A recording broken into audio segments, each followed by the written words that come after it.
I pull up in that old jet. Hold fast, I got these bitches staring, comparing. If that's your girl, not sharing. It's past 10. I be flexing. I say, baby, why you hating? And you wanna drink my liquor? When I ain't even tripping, please pass me a swisher. Smoking dope till I get hit up. I think I need a pickup. So wanna pick me up, cause these pills got me real higher. But these hoes mad, I think I fucked up best friend, a cousin. I got these bitches staring, they fighting, they texting me some weird shit. Oh man, hoes mad, hoes mad, hoes mad, hoes mad, hoes mad, hoes mad, hoes mad, hoes mad, hoes mad. Hey, hey, hey, hey, hey, hey, hey.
Here we go.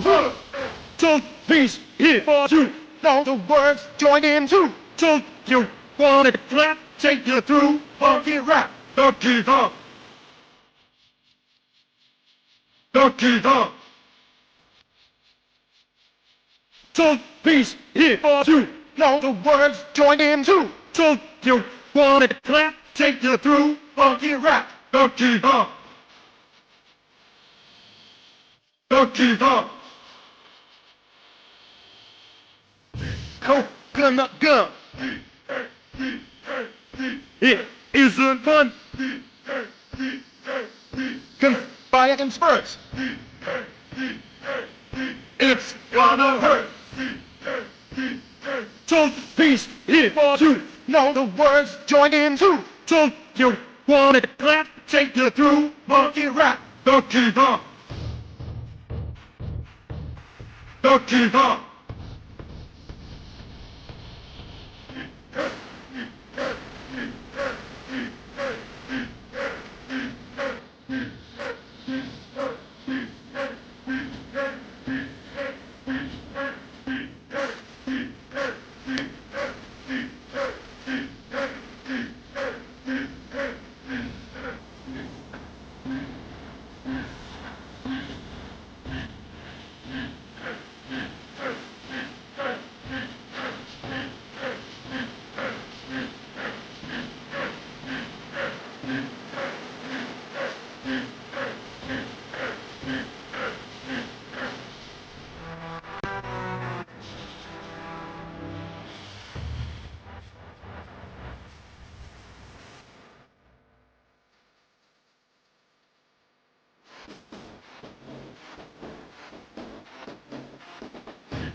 has no time, he has no grace. This dog has a funny face, has no time, he has no grace. This dog has a funny face, has no time, he has no grace. This dog has a funny face, has no time, he has no grace. This dog has a funny face, has no time, he has no grace. This dog has a funny face, has no time, he has no grace. This dog has a funny face, has no time, he has no grace. This dog has a funny face, has no time, he has no grace. This dog has a funny face. Ducky dog.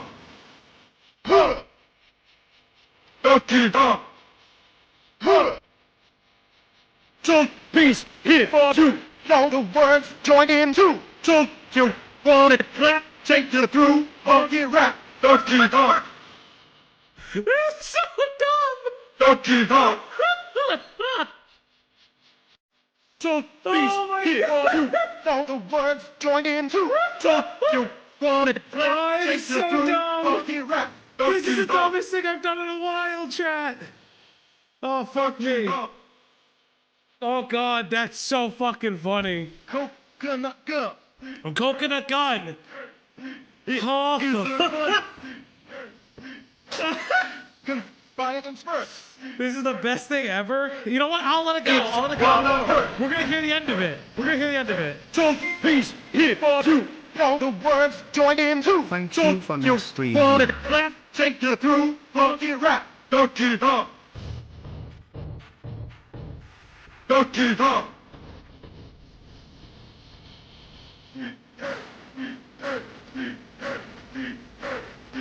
I should do like a time sector the song is in.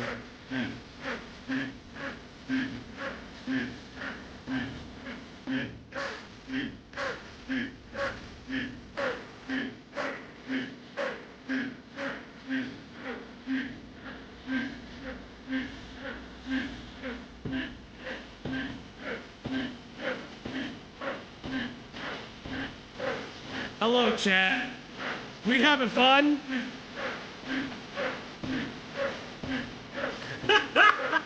No, it's a little much to sound like this. Oh shit, they knocked my headphones out. Oh, that was this peak. This peak. This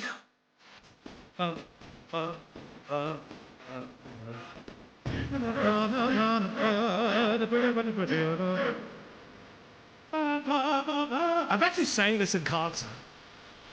It's a fun little ditty from that. Has no time, has no grace. This dog has a funny face. Has no time, has no grace. This dog has a funny face. Has no time, has no grace. This dog has a funny face. Has no time, has no grace. This dog has a funny face. Has no time, has no grace. This dog has a funny face. Has no time, has no grace. It's the one gold angel chat. Has no time, has no grace. This dog has a funny face. Has no time, has no grace.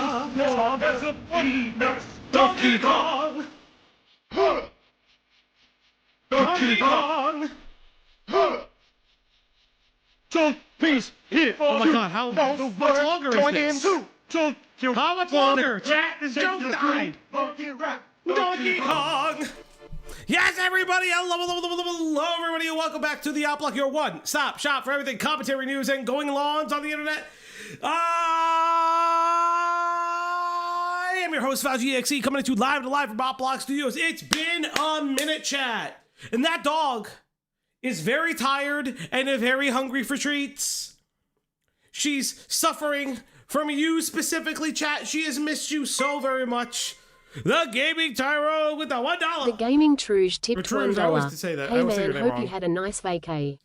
But yeah, we don't stand with copyright abuse. Oh, It's we'll a talk thing about that that. genuinely upsets me on YouTube because it's people not just moving on, but trying to take down other creators' incomes at times. Stay safe, Hop Block.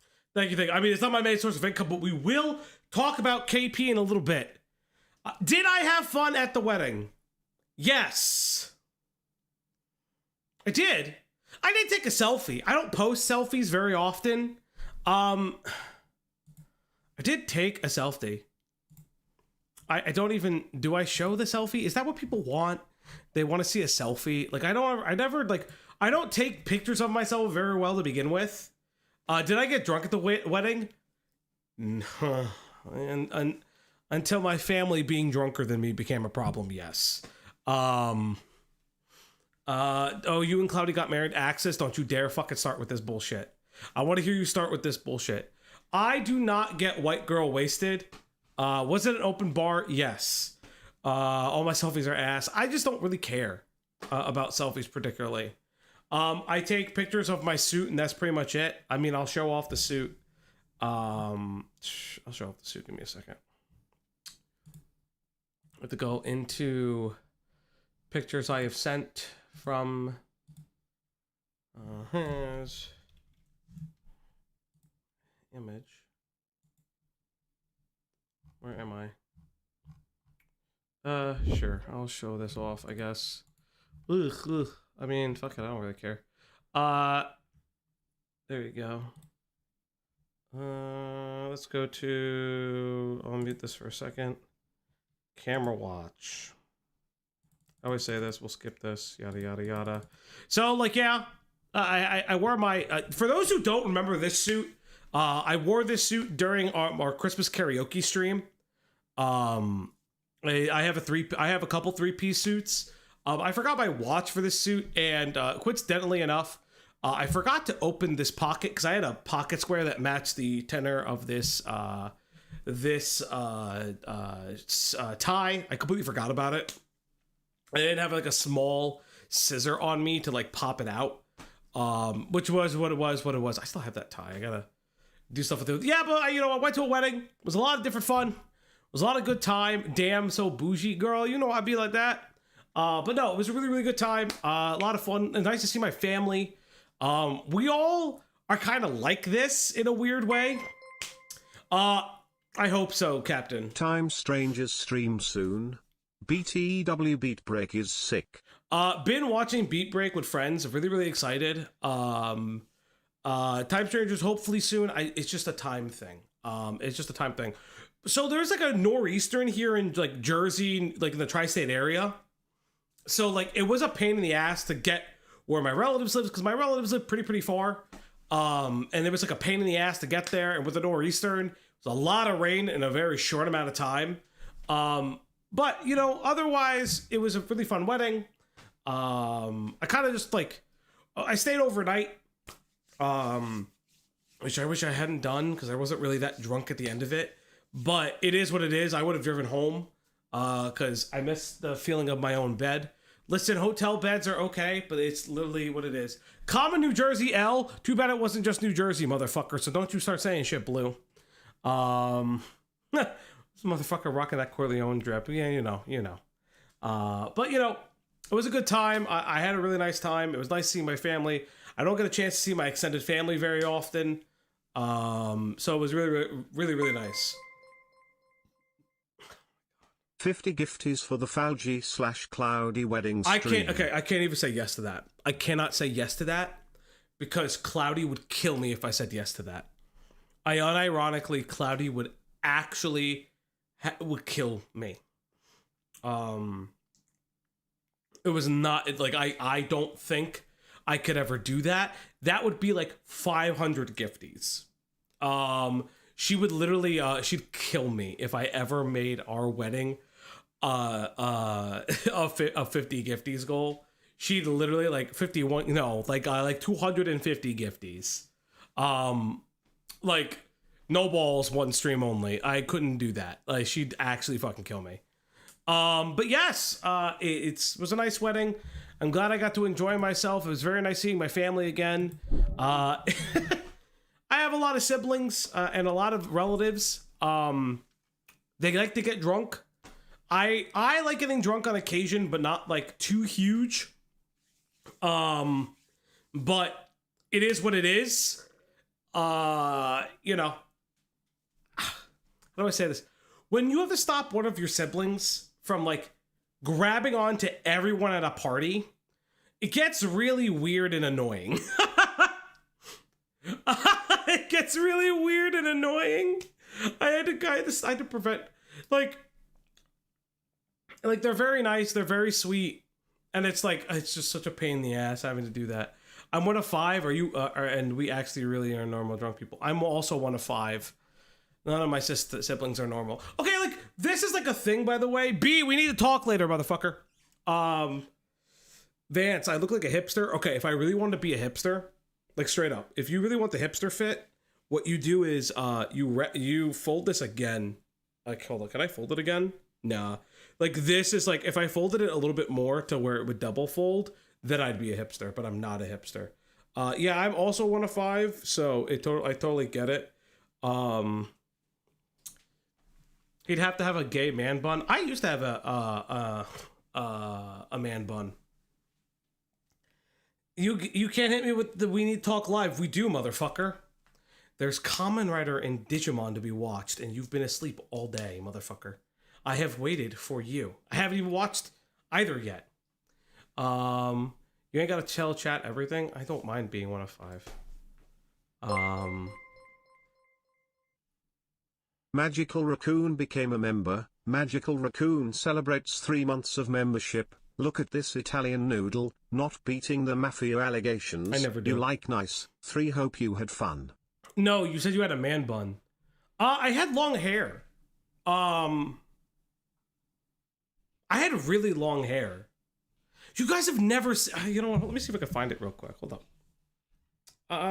Fuck. Do I have a picture of my long ass hair? This is gonna be a shorter stream, by the way, chat. And we'll explain why, but do I have a picture of my long hair?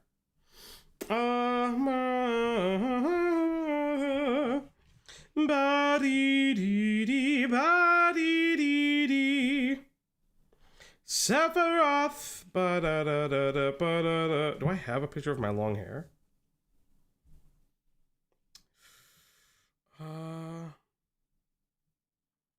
Do I have a picture of it? Where most of them look terrible. If you ever want to, okay, I'll say this. If you ever want to see, okay, I'll show this one off because, like, I don't care. Well, I used to have a cat, by the way, but the hair was longer than this, by the way, but send this to Cloudy because she's always in my DMs. Just easier to do it this way, if I'm being perfectly honest. It was just at a certain point, it just got incredibly heavy. My hair. I'm showing off, showing chat my longer hair. So I used to have much longer. Oh God, that's so close. I used to have much. Don't worry about the dirty mirror. Used to have much longer hair, like really, really long hair, and it would go down a little bit past my shoulders. I don't grow my hair out like this anymore. This was so long. How long is that? At a certain point, it went down like right here on my back, and then I cut it because it was like way too much.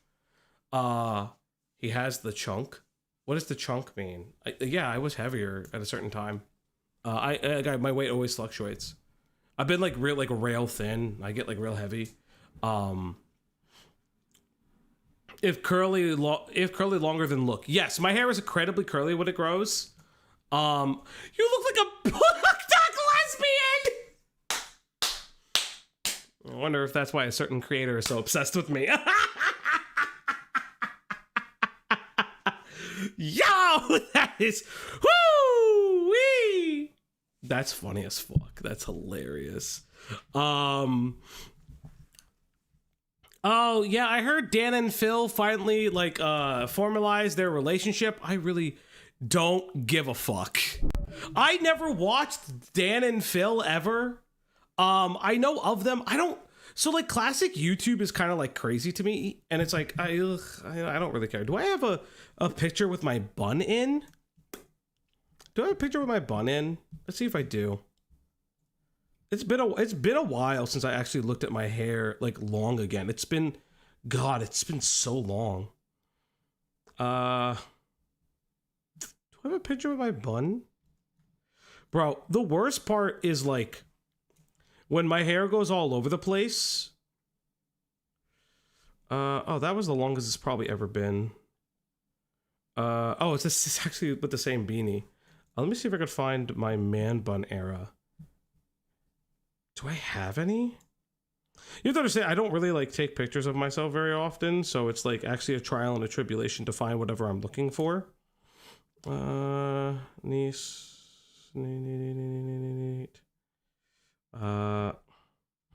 No, okay, so that's when I grew my beard out. Yeah, I don't. Dan and Phil are OG YouTubers who survived without getting canceled once. I feel like it's pretty easy to not get canceled if you just like are on the island of yourself, which is fine, by the way. I don't particularly care if you're on like an island by yourself. Where's my... Oh my god, this is when my beard was really fucking thick. I don't keep my beard like this anymore, which is actually a fucking godsend. Wow, do I not have any pictures of me with my bun era anymore? Oh, I don't think so. God, I actually don't anymore. I don't have any bun era pictures anymore. That's crazy. I probably just took them away. Because I didn't really keep a lot. My long hair... Oh, you know what? Oh, God. Okay, hold up. I have to... Okay, I'm going to edit this in a way where you don't see parts of whatever room this is supposed to be in, by the way. Because... Okay, hold up. Oh, yeah, this was workout Fauci days. Which I do need to get back to the gym a little bit more regularly. It's been so hard to get back to the gym. Because it's not just here. It's just I do so much. But I promised myself, Haas, we don't have much time, buddy. Oh, I have to do that. Oh, fuck. I have to re-find that photo. Hold up, chat. I have to re-find that photo and send it. Because it's a pain in my ass, actually. Send to Cloudy. Again. I'm showing you guys, like, old Falgi. This is actually kind of funny. Oh, of course it fucking doesn't work that way. Okay, hold up. So sometimes what will happen is my phone will decide that the best thing it will do is never send anything. There we go. Okay, I will say this. Here is man bun Falgi. Or I guess ponytail Falgi. I don't even fucking know anymore. Here's pony Falgi. So you guys could decide. I'm not going to show up. So here's pony. This pony Falgi. Here, there you go. That's when I would wear a ponytail. There you go. That's all you get. I don't take selfies very well. I don't wear a pony anymore. Obviously, it's just a bitch. It's just a real bitch to grow my hair out again. It's so fucking like a lot. Oh god, I hate it. I love growing my hair out. It's just a bitch. If as a guy, if you had long hair, it's like, were you taking a picture of specifically the ponytail? Okay, pie. Sometimes I take bad thirst traps for one person in my life. There's a fine life between barista and porn star. That's very true.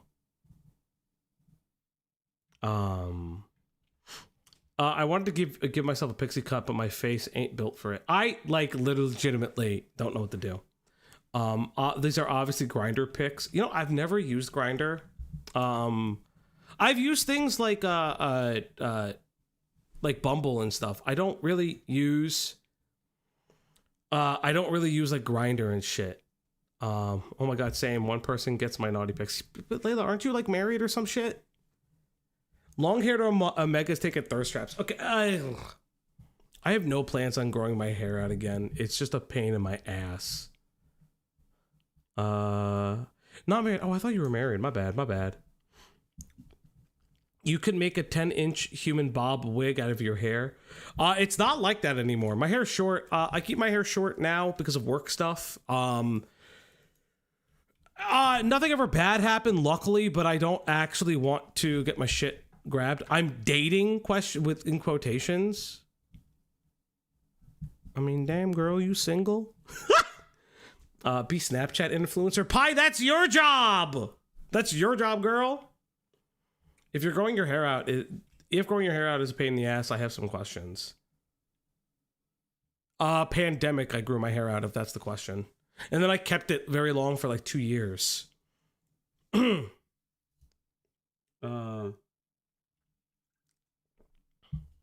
Fauci, you could not handle this level of autism slash... Okay. Let's have a talk about that real quick, actually. So, I recently went on a date. I think I talked to... no, it wasn't that date. I recently went on a date with somebody. And I'm also currently talking to someone. It's not my... I don't really care for shit that I talk about my personal life, yada, yada, yada. Somehow, everyone I talk to 100% has autism. 100%. And it's like, we don't talk about it, but then I'll just find out their hyperfixation. And then they'll be like, yeah, I like wear my favorite, my unironic favorite is hearing, yeah, I sometimes just wear earphones in public just because I just don't like the noise. And it's like so funny to me. It's just like, it's so fucking funny. And I was like, fuck, you're right. I always know, is that wrong to do? No, Mahi, it's actually fucking based. Pi, everyone you talk to does have a criminal record. It's just because where you're from. But no, I just like talk to people and it just always happens that way. And it's really, really funny. That's also, okay. Whoever said, is that Nim's like name, by the way? Nim, is that? Yeah, that's Nim. Fuck you, Nim, you fucking asshole. Fucking, I won't ever tell you what you sent me, but you can go die in a fire, Nim. I think it was Nim the Gujar that sent that to me. Ula, have a good night.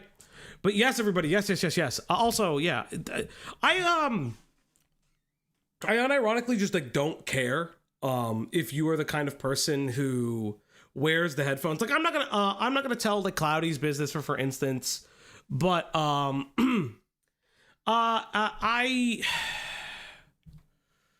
do they have a chance? Do they chance by have big foreheads? Some people got big foreheads. I will say this, like I don't say this just because like I won't like say her business, but like dating someone on the spectrum is very interesting. And like not in a bad way. It's interesting how like you could just, hey, it's nice to just see somebody and be totally normal with them. And that's just really, really funny to me. Earbud headphones on transit, of course. Yeah, you like, it's always good. I also like, as someone who's incredibly loud, it is like nice to not annoy my partner with how loud I am. I say this as like fucking the one-winged Kong is on screen. So maybe that's like, maybe I belabor the point too much, but I will just say like, it is just like, it's funny for me dating people, and like readily, like there are people with autism that I do date and like, you know, it's a fucking spectrum. And it is just very funny because they all say what, like, unironically, people I have dated with autism have asked me what my RAD score is. And I'm just like, listen, it's low. You're not going to like how low it is. It's like, you're not going to... Fauci, I think you cheated on the autism quiz. So here's the issue with the autism quiz. Because I took it. I like being incredibly social. That's part of the problem. What's your rice purity test? I don't want to know. You know what, motherfuckers? I actually should do that. I actually really fucking should do that. The rice purity. Would you guys like the rice purity test on stream? That would be really, really funny. That's not a special thing. Yeah, no, I know it's not a special thing, but I've noticed that everyone like does that. And it's fucking not this stream because we're talking about something incredibly are you in an open relationship or something? Yes. Yeah. Lazy. Claudia and I are open.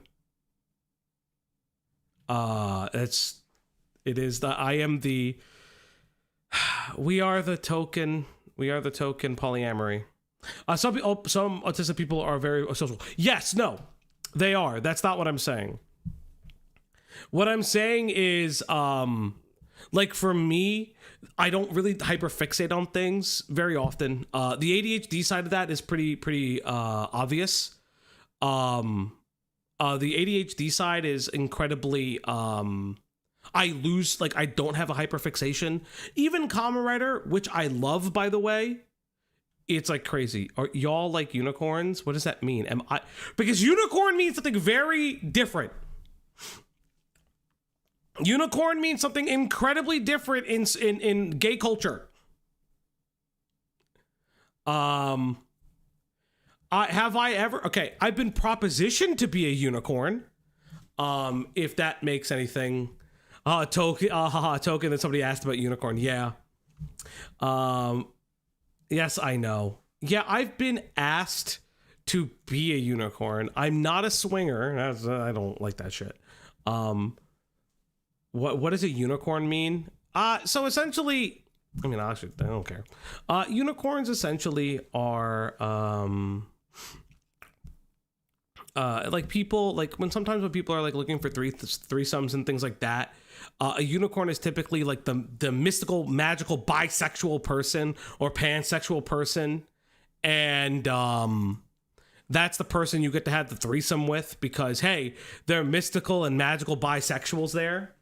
No pineapples. Yeah, I'm not a big pineapple person. Bisexual woman a lot of the time. I have been propositioned for it. And I was like, no. You know the meme, like, we like your vibe from across the room? No. I don't have that. I don't like that. Please don't do that to me.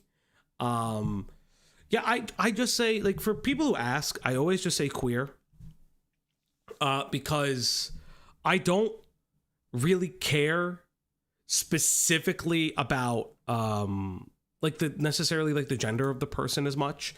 Yeah, no, and I saw no problem, dude. Don't even worry about it. Like I don't particularly care about the gender so much of the person as long as we like vibe and everything. Like obviously I will say this, like obviously looks always play an important factor in your attraction to somebody. I hate when people do that. I hate when people don't. I don't say this. I hate when people kind of like be like, oh no, it doesn't matter. No, it does. Like if you're like a well-groomed person and you take care of yourself, like that does matter to me personally. Size of an individual doesn't. Like I've hooked up with people of all body shapes and like different genders and stuff like that, or different identities. Like that doesn't like really bother me. Yeah, it matters, but it's not like 100%. Yeah.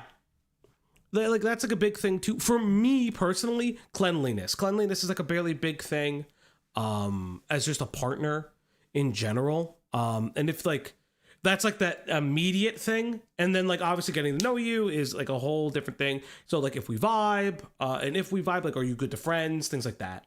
Yeah, wash your ass, wash your hands. Or be well groomed and like well manicured. Guys, male presenting dudes in the chat, or just guys, I'm gonna tell you this right now. The biggest thing you can do on a date that will be very useful is buy yourself a decent cologne. Don't overpower it. Find something that you feel like works for you. If you want to do like the dude bro, like earthy, smoky scents, you can, but you could also go for like a clean thing. Always make sure that you have clean clothes. Personally, well ironed clothes go a long way. But the biggest fucking thing, and Moon Buddies hit it, nail care. Because I'm telling you right now, because I'll never forget this. I legitimately will never forget it.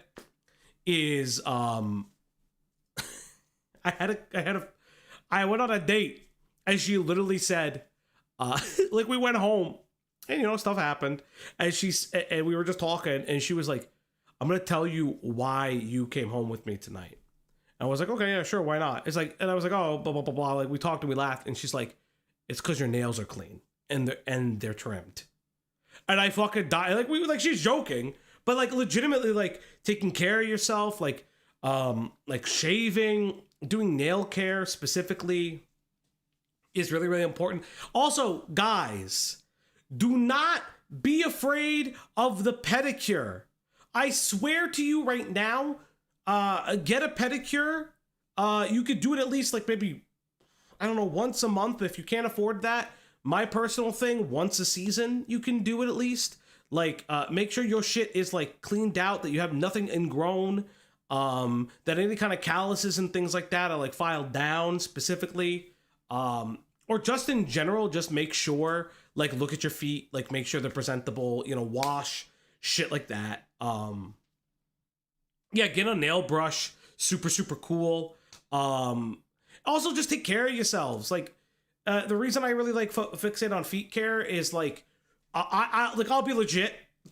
Public foot care is one of those like hurdles that we see as like femininity, but like for me specifically, as a guy, the idea of getting like a pedicure was pretty like not necessarily embarrassing, but like you kind of feel some kind of way because like you're like, oh, like I can't believe that like I'm doing this. This is so gay, shit like that. It's super important. And if you get over that hurdle, doing the next thing, like getting yourself like a beard oil, beard care, actually getting a dedicated face wash, like doing like a nightly routine with like creams and things like that, or like eye cream, shit like that, which I stopped doing for a period of time, and I really need to get back on that. But anything like that is super good. The bare minimum always, fingernails, toenails, have a nice cream, and fucking shave. Literally shave. And not just your face, not just this, and not just, you know, your business. I cannot tell you more importantly, as a guy, something that I think is somewhat unattractive on me personally, and this is just in general, if you don't keep your sideburns trimmed. Make sure you know how to trim your sideburns. Because you can always get them a little bit faded and things like that. But the sideburn care is kind of funny. I've seen guys shave, like do the whole fucking Sassoon, line their shit up and everything, and then forget this, and they got like stragglers coming around, right? If you're doing anything, like look up online, like things like that. Yeah, never have a neck beard. Always kind of come across. Little pro tip for men or femmes who shave and break out because of shaving. Big thing. Experiment with the type of shaving equipment you will. Oh god, it's fucking hour in, and I'm telling you guys how to shave. Experiment with it.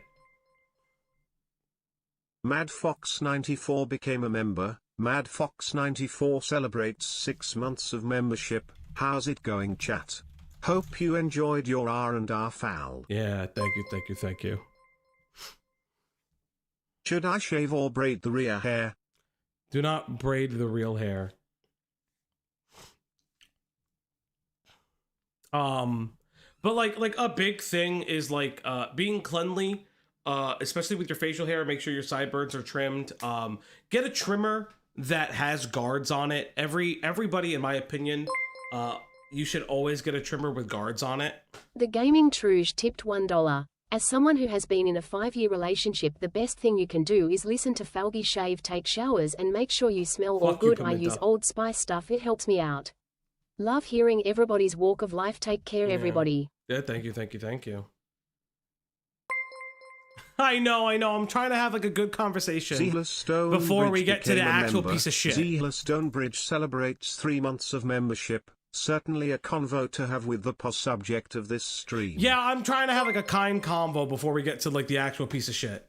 Bare minimum face care, face wash and moisturize. Yes. But if you're a guy or a femme presenting individual who shaves, things like that, my suggestion is experiment with razors. If you don't like straight edge razors, if you have a lot of face bumps and breakouts, there are ways to avoid that. Look for individuals who have that stuff.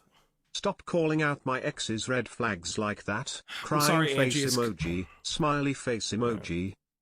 Well, Angie, it's because you're not with me. That's just the problem. That was your fault.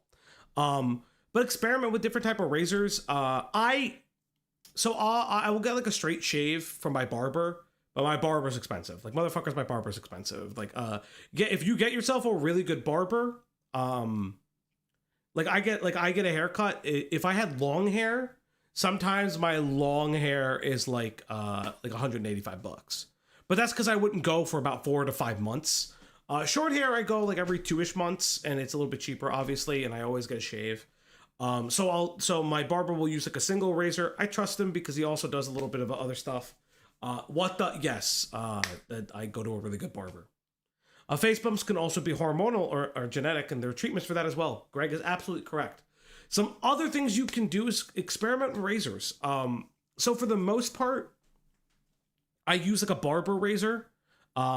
Hold up, let me go grab it real quick so I can actually. I'm actually going to show you guys now. Give me a second. So for the most part, I use a Phillips razor. This razor right here. You get multiple attachments with this razor, and this is like how predominantly I shave my face for the most part. This is how I will normally do it. Yes, use hot water before you shave. Shaving after the shower is kind of interesting. But I will say this as well. Sometimes I'm not good with that. Sometimes I shave before a shower. It's not that great.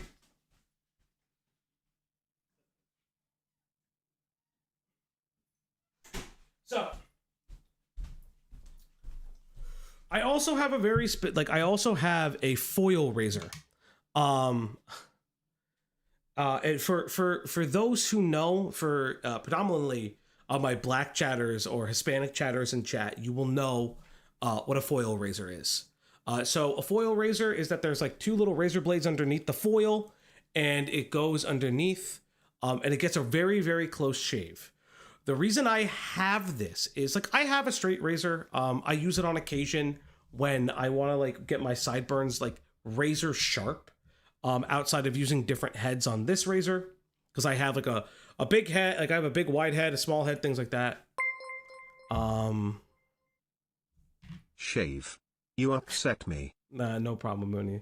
But I really for men who may or men or women or femmes or trans individuals who may break out because of shaving, and you literally can't do everything. Like you've tried the face washing, you've tried all that stuff. There's 2 different things I will say. Number 1, foil razors really helped me from a lot of the bumps that I would get from using like an actual razor. Even like a 3-pronged with a little bit of the aftershave gel on it didn't really work. The second one is getting yourself a aftershave that is effective. Now, Just for Men has I'm not going to look it up because it will, Amazon will dox me. But Just for Men, if I remember correctly, has a good post-shaving balm, and it's like a cream that you put on, and it cleanses, but it also cools your skin and does all of that. So it's really, really good. Get like a light facial cleanser if you have dry skin, and then moisturize, obviously. Another thing too, and I say this if you're just prone to razor burn overall, no matter what you do. Big one, and a lot it's just shave the day before your event. Don't if you're a guy, or if you're someone that has to shave their face specifically, shave the day before. Don't shave the day of. Self-care is not just for potential partners. Yeah, I see you, Ula. It's also for yourself. It'll make you feel good about yourself, and shave butter for thick hair. When it comes to, because I saw somebody in the chat, like, what about trans men? I'm not entirely sure. I don't. We have a lot of trans chatters in the community. I'm sure I'm sure they can kind of explain to you more. I'm just giving like general beauty tips or health or face care tips as a guy. I can't really speak to everything else, but like any like trans chatters can really help you, shit like that. It would be really cool just seeing that kind of stuff. But like that's pretty much it. I don't have like a lot of else to say.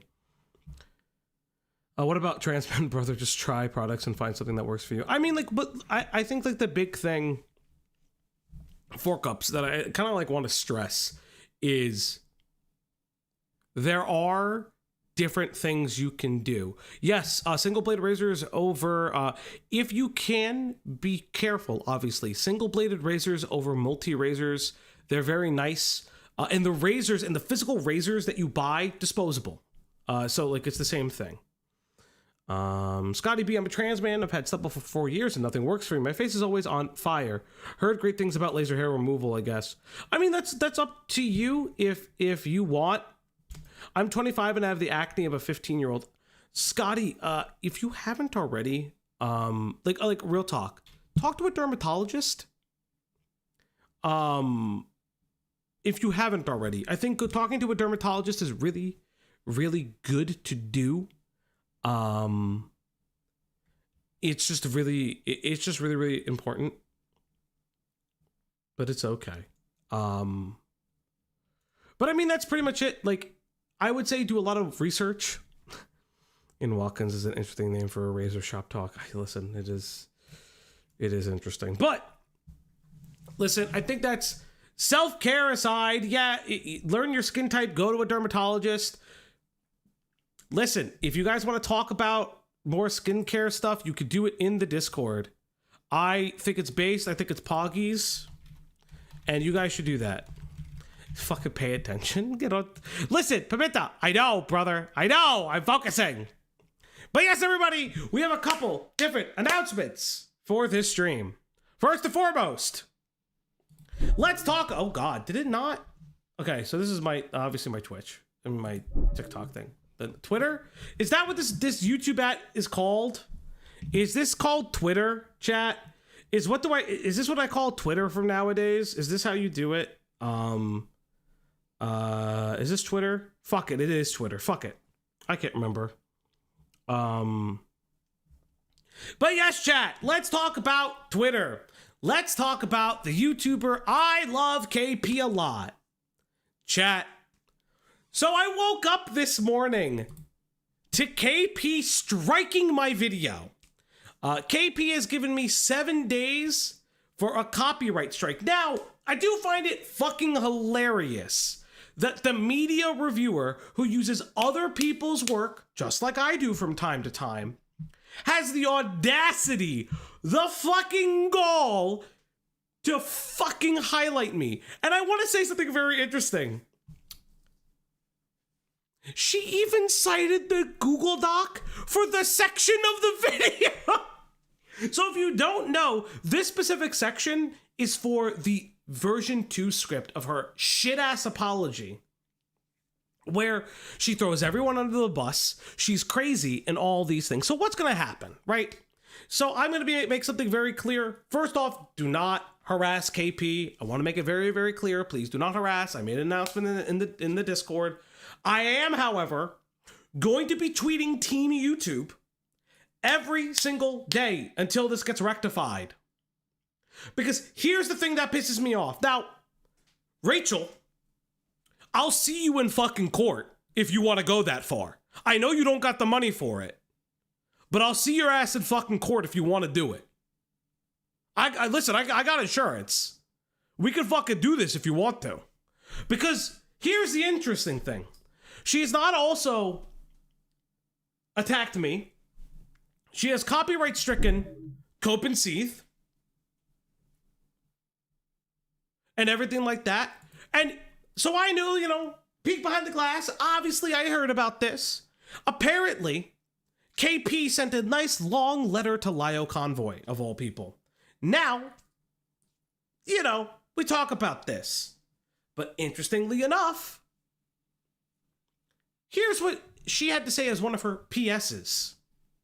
P.S.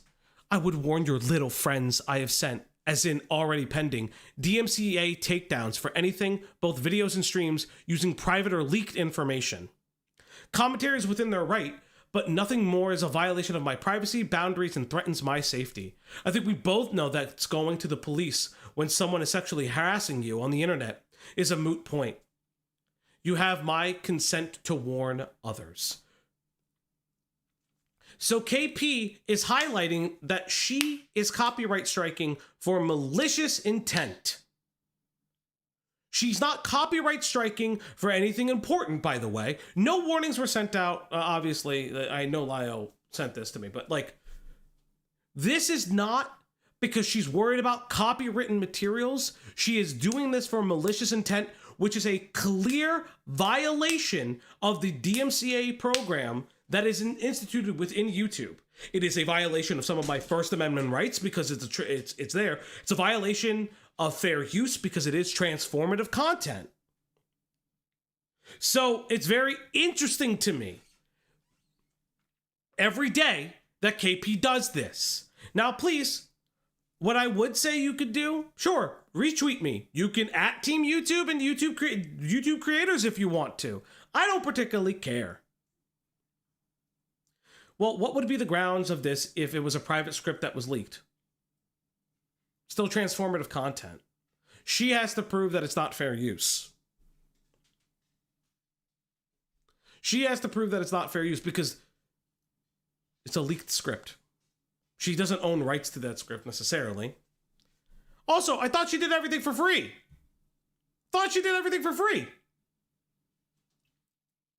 Very fascinating. Is her script copyrighted? I don't know. It's a good question.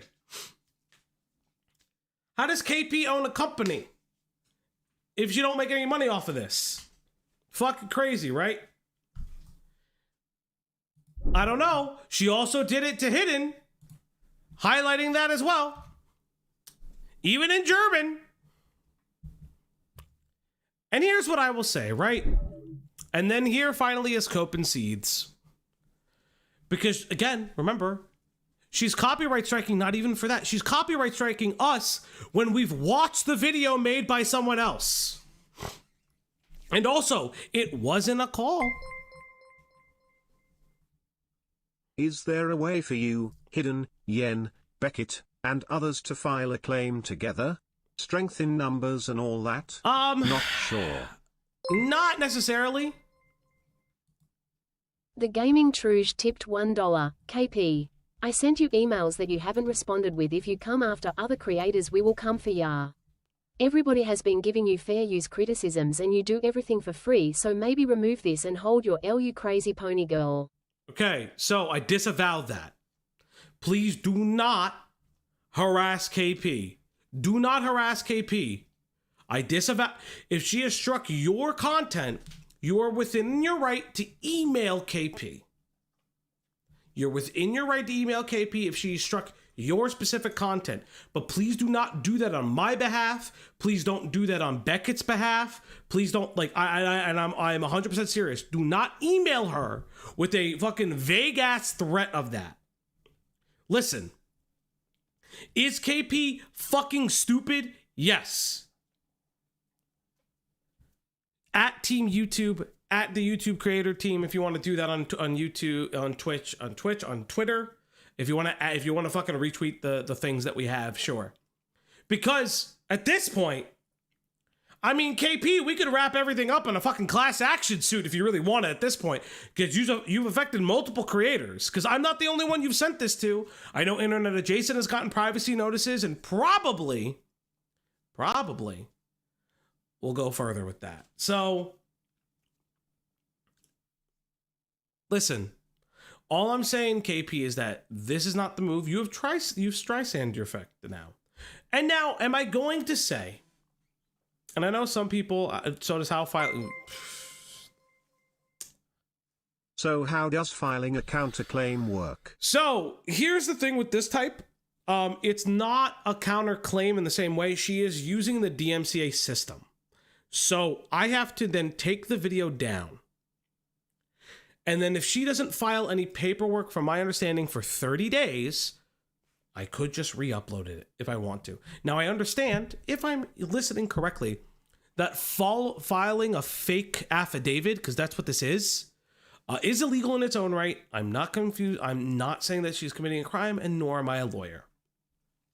The only thing I could do is take out the section of the video that she has said that I need to take out, or take the video off entirely. I'm in the 6 days that I have to do that. I'm going to try not to. I'm going to at Team YouTube every single fucking day and be like, hey guys, what the fuck's going on? She's copyright stricken multiple creators now. What are you going to do about it? That's all I'm saying. Just tuning in, but this doesn't surprise me that the yeah, listen, if KP wants to continue to do this, I will fight the fight. I don't really give a fuck. I'll bother her at this point every day. KP, if you're watching this, because I know you're watching it, I know you're watching this. I will most likely make a video portion out of this. You piss and shit your pants. I don't know what to fucking tell you. You piss and shit your pants like the fucking baby doo-doo wearing diaper person that you actually are. I can't believe you thought that this was the move. Rachel, everyone will know who you are. Disney knows who you are. Don't worry. I'll just start adding fucking Disney. What are you going to do about it? I'll fucking start adding every animation house that I've heard that you want to talk to. Is this the game you and I want to play? Because I'll just fucking add everybody. I'll be a dickhead. I'm a loud fucking mouth Italian. I will add. Every single day, I'll add a new animation studio that I've heard you're trying to pitch your shit-ass show to. This what you want to do? Because I'll just fucking be petty about it. I don't give a fuck. It's up to you. You think drama streamers can't play? Well, oh, bitch, you just tested. So again, listen, what can you guys do? Retweeting, liking, that's perfectly fine. Please don't go after KP. I'm asking that 110%. It's really just not important to me. Please don't do that. If YouTube doesn't really take a stand against creators getting multied striked like this, it's fucking insane. Chris Pratt for fucking 10 months, Chris dog. Pratt became a member. Chris Pratt celebrates 10 months of membership. Nuclear phalgy. Can I be mean about her in chat? You guys can be mean. Just like realistically speaking, this is really fucking stupid. Just don't email her. Don't like fucking try to antagonize her. I'm a creator. It's my responsibility to take care of the channel, things like that. We will fund Discord fees too. Fuck off, guys. I'm not gonna pull a Denims, by the way. I'm not gonna pull a fucking Denims. But again, realistically speaking, this is an abuse of the system. This is an immediate... Wait. Never forget one of those who worked... Zootopia found out that Kira the Wolf was following them, and he blocked him and told him to stay the fuck away. I didn't even know that. I didn't even fucking know that.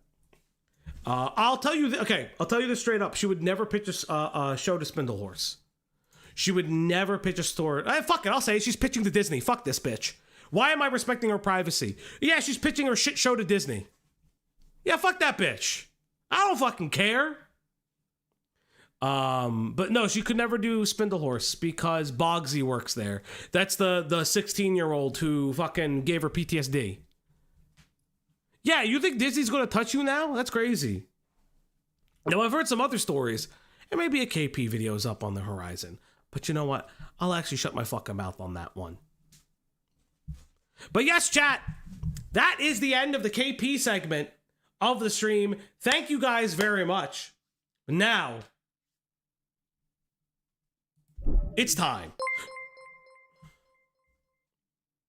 The Gaming Truge tipped $1. My apologies, I am a creator myself and I wanted to do my part to make sure the YouTube community is safe. I can unsend the emails and just mind my own business. Please stay safe. My apologies. I mean, I know you didn't do it specifically for me, but you don't have to do that. I appreciate that. But understand that, like, if you're a creator that's struck, let me know. Honestly speaking, if you're a creator that's struck by KP because you've covered any of her content at one time, let me know. or let Beckett know or any of us know, because I'll just fucking continue and adding you in every single thing. But that's how it is. So, let's talk about Ian Watkins. Misspelled his surname? Didn't I spell it right? Did I? No, this is how you spell his name. Right? Ian Watkins. I spelled his name right. Watkins. Oh, okay. All right, chat. Let's talk about Ian Watkins. So I don't know a lot about this guy, but let's have a real conversation. This guy is a degenerate pedophile that got fucking killed in jail. Prison justice for the fucking win. I don't care. I know people feel very strongly about prison justice. People either condemn it or whatever. Hey, motherfuckers. Prison justice. Sometimes it does it fucking right. This guy is a monster. He is unrepentant. He is a prolific pedophile. And yes, rest in piss, you stupid fuck. He got stabbed once before in jail because they kept trying to he was trying to steal drugs from them, apparently. The Weaver Off Dreams became a member. The Weaver Off Dreams celebrates 10 months of membership. He shouldn't have survived for this long. Yes, you know what? Thank you, Weaver, for 10 months. God damn, thank you, brother. No, fuck that. I'm of the opinion they should live as long as you can beat the fuck out of them. And if they go to solitary and you can't find them, listen, prison justice, prison justice. I don't give a fuck. Now, we have this video by Dreading. I love Dreading as a channel. I've been watching them for like a year and a half now. Really like the way they do this. I didn't think that this video was 3 years old. This video is pretty old. There's a couple other things. But yeah, listen, sometimes some people gotta go. I am of the opinion that, listen, hot take, sometimes people just gotta go. And if a pedophile goes, fuck, I don't give a shit that much. But yes, chat, we're gonna learn about Ian, but let's look at a little bit about what happened. Former Lostprophets singer Ian Watkins killed in UK prison. 2 murder suspects appear in court. British police have arrested 2 men on suspicion of murder after former Lostprophets singer Ian Watkins was stabbed to death at a prison in northern England, where he was serving a 29-year sentence for child sex offences. Emergency services were called at HM Prison Wakefield in West Yorkshire on Saturday morning after Watkins, 48, was attacked with a knife. Lost Coyotes! There's the goal. What Welsh rock music would you recommend in lieu of Lostprophets? Ask Weaver. But yes, chat, it's time for that goal! It's time to feed that pupper. It's time to give her treats. It's time to feed that dog now. On the Outblock stream tonight. Yes, everybody, it's time to feed that doggo. But yes, everybody, you've won yourselves another goal as well. And I'm gonna feed that doggo. I always type the thing when I'm doing this. Come here. Good girl. She met another Sheba this weekend. She was very happy. Don't say he deserves to be in hell. I have already told you he doesn't deserve that privilege. Yeah, he doesn't. A murder investigation is on the way following arrest of Rashid Gadil, 25, and Samuel Dodsworth, 43, in West Yorkshire police said in a statement. Appearing separately during consecutive hearings at court, both Dodsworth and Gadil spoke only to confirm their names and dates of birth. In 2013, Watkins pled guilty to 13 charges, which included trying to rape a baby, sexually touching a 1-year-old, and encouraging a fan to abuse her child and making child pornography. At the time of sentencing, Judge Ron Royce called Watkins a manipulative and dangerous sexual predator who abused his fame to help satisfy his insatiable lust. Those who have appeared in these courts over the many years see a large number of horrific cases, Royce said in the sentencing, at a Cardiff Crown Court. This case, however, breaks new ground. Watkins was the lead singer for the Lostprophets, a Welsh rock band that topped the UK charts in 2006 with its third album, Liberation Transmission. The band announced its disbanding after Watkins' arrest. In a statement released after his conviction, the band's remaining members said that they were heartbroken, angry, and disgusted at his crimes. Watkins was previously attacked at a Wakefield prison in 2023, although his injuries were not life-threatening. Why was he attacked in 2023, you may ask? Well, he was attacked in 2023. What was it specifically? Assault on a prisoner, and he was taken to the hospital. I wonder what happened. Shame, shame, shame. So, I think without further ado, pissing and shitting on the memory that is Ian Watkins, let's learn about this fucking degenerate piece of shit, this monster. Imagine waking up one day and having the entire world at your fingertips. Everyone you encounter knows you and loves you. Your closest friends are also your colleagues, employed only to make sure that you have everything that you could ever want. They are paid to keep you happy and know that their lives revolve entirely around you. You are the center of their universe, in the universe of thousands of people you've never even met. The biggest and most expensive brands in the world are begging you to work with them and paying you millions to post one photo in their apparel. You get fan mail every day from people begging you to sleep with them, telling you they'd do anything for you, and they mean it. And all because you can sing. That's what it's like being a celebrity. Doors open up to you that would normally be closed for other people. People treat you like a god, just because you can do something slightly better than they can. But what would you do if you knew that you could do anything? What kind of person would you be? If you knew that you could commit any crime, hurt anyone, destroy any life, and not face the repercussions. I think it's something really interesting, right? Because, like, I think of things like the Epstein Island stuff. And yes, we'll probably cover Jay Aubrey's second video in the Epstein Chronicles, where it covers, like, Trump's involvement with Jeffrey Epstein. But, like, what I find so interesting, or so detestable, right? I think it's more detestable, is just how power corrupts in such a stark way to victimize children. It's so insane to me. It's so disgusting to me. It's so fucking detestable, man. It's so fucking disgusting. Would you do it just because you could? Or would you keep your morals and stay grounded in reality? We all like to think we would stay the same and not let the fame get to our heads. I know power didn't have anything to do with it for him, but I find it so interesting that, like, multiple, like with Epstein Island and things like that, it's like, it's the idea that money adds, like, this, like, layer of protection for them. And it's just, like, so disgusting. But this guy legitimately had a history of everything. But how true is that? With the amount of stories like the one we are going to be going over today, the odds aren't in your favor. Welcome back to Dreading. Today we are going to talk about a man who, after achieving a level of fame that most of us will never know, went on to use that fame to abuse countless women and children, sometimes with their parents' consent and encouragement, all because no one wanted to tell him no. Today we will be talking about Ian Watkins.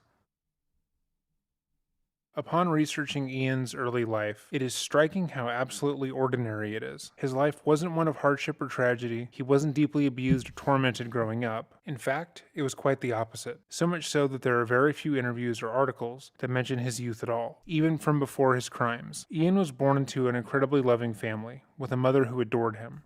For those who don't know, I don't typically do trigger warnings.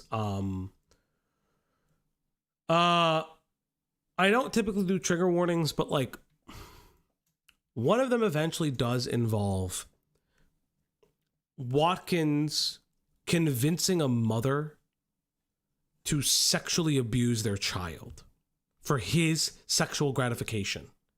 And if I remember correctly, it was actually in jail.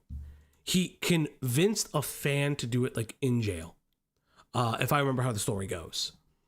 So, obvious trigger warning for anyone who has kids, or anyone who has, like, a history of SA or childhood sexual assault and violence in their history that they're a victim of. Like, this is, like, an incredibly disgusting story. His biological father, Ronald D.J. Watkins, passed away early in Ian's life. However, the loss of his father did little to damper Ian's upbringing. His mother met and married John Davies, a Baptist minister, who would raise Ian as his own. Their lives were comfortable, and Ian never knew struggle that he or anyone in his life attested to. He excelled in school, becoming an honor student and getting some of the highest marks in his class. He was also incredibly popular, specifically with women. His friend and bandmate, Mike Lewis, would go on to say how Ian was always surrounded by a posse of young girls, all vying for his affections, and how Ian seemed to know just what to say to get them wrapped around his fingers, something he witnessed from when they were young until he was charged with his crimes.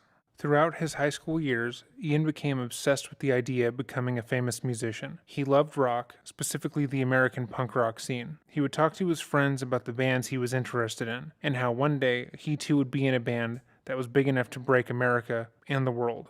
His first attempt at this was in 1991, when he was 14. He and Lewis made a thrash metal band called Aftermath. Ian and his... Okay. Also, this is like a side note. Very weird to see like a watermark on a video by a YouTube channel, as like, I know they don't use that now. Very bizarre to me to like see like a watermark on a YouTube channel. Like no hate towards Dreading. They're very good. This is like a 3-year-old video. Just really interesting to see that. Mates would spend all their time coming up with their own songs in a shed in his backyard, provided by his loving stepfather. But no one in the band, save for Ian, seemed dedicated to making it big. So after 2 years together, in 2 live shows, they broke up. But Ian didn't let the breakup deter his dreams. He then formed another band, this time with another future bandmate, Lee Gaze, called Fleshbind. The band began to get more recognition and seemed to be on the verge of blowing up, but unfortunately, their lead singer left the band, leaving them in a bind. According to Ian and Lee, the band went a bit weird, with a fair amount of infighting and disagreements. After a couple of weeks, they decided to leave Fleshbind together in order to pursue their own dreams. It was then when Ian, Lee, and Mike created the band Lostprophets, originally spelled with 2 Z's. Ian was also in another band. I hate that. I hate the idea of a... Why would you call it with 2 Z's? That's so fucking... What the fuck? Oh yeah, we're Lost Prophets? What do you mean you're Lost Prophets? Also, this fucking music video, but the background is like fucking insane and wild. This is so fucking weird. Public disturbance, but quickly left when he realized the potential that Lostprophets had. They started playing shows across all of Wales, and from there they grew to the point where they could... Welsh W. Fucking Welsh W as always. Tour the entire UK with no issue. As the band toured, they began to gain some recognition, with multiple music-related publishers reviewing them positively and driving more attention to their live shows. In the span of 2 years, the band had gained a substantial amount of fans, and after a chance encounter with a record executive, they were signed to an independent label, Visible Noise. 2 weeks after being signed, the band put out their first album, The Fake Sound of Progress. Despite this album being recorded in 2 weeks for only $4,000, it did excessively well and led to Lostprophets playing with huge bands in the punk underground scene. They were able to open for Deftones, Pitch Shifter, and Linkin Park. That's crazy. Deftones? The mighty... Well, it's Mighty Boss Tones, but Deftones, Linkin Park, that's... Okay. Which established them even further. Their name began to climb to the top of festival lineups, and the shift was intense. 4 years after putting out The Fake Sound of Progress, Lostprophets put out their second album, Start Something. This album was even more successful than the first, hitting number 4 on the UK album charts and selling over 400,000 copies. The album was also massively successful in the US, a market that was hard for most UK acts to break. They followed that album up with The Liberation Transmission in 2005, The Betrayed in 2007, and Weapons in 2011. Their online presence was also massive, with the band's MySpace growing. So this is what's crazy to me, because I saw somebody say it that like apparently in their music videos there would be like the feature of children, and it's like it reminds me a lot of like the David stuff. I think that's part of the reason why I wanted to cover this outside of this guy dying and just saying rip fucking bozo forever, because it's like this idea that like these people are like the disgusting the depravity is hiding in plain sight. Now obviously David is innocent until proven guilty, yada yada yada. But you know, he worked on children's programming. That's disgusting. I know about Jimmy Savile. It's actually insane.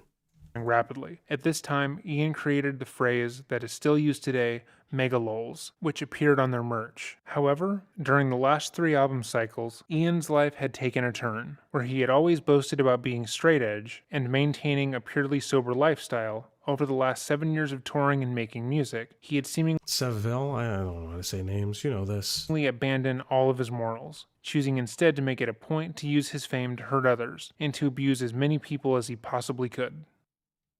An open secret. Ian made it a very big point to be straight edge, condemning the use of drugs and drinking, because he felt it would hinder his ability to perform. He wanted to do the best job he could, and he would often say that he needed to be at peak performance to do so. However, after they put out their second album, Start Something, that all changed. His bandmates have been fairly quiet about their experiences with Ian since his conviction, but they all did claim that after their second album, he began using hard drugs, like cocaine and crystal meth.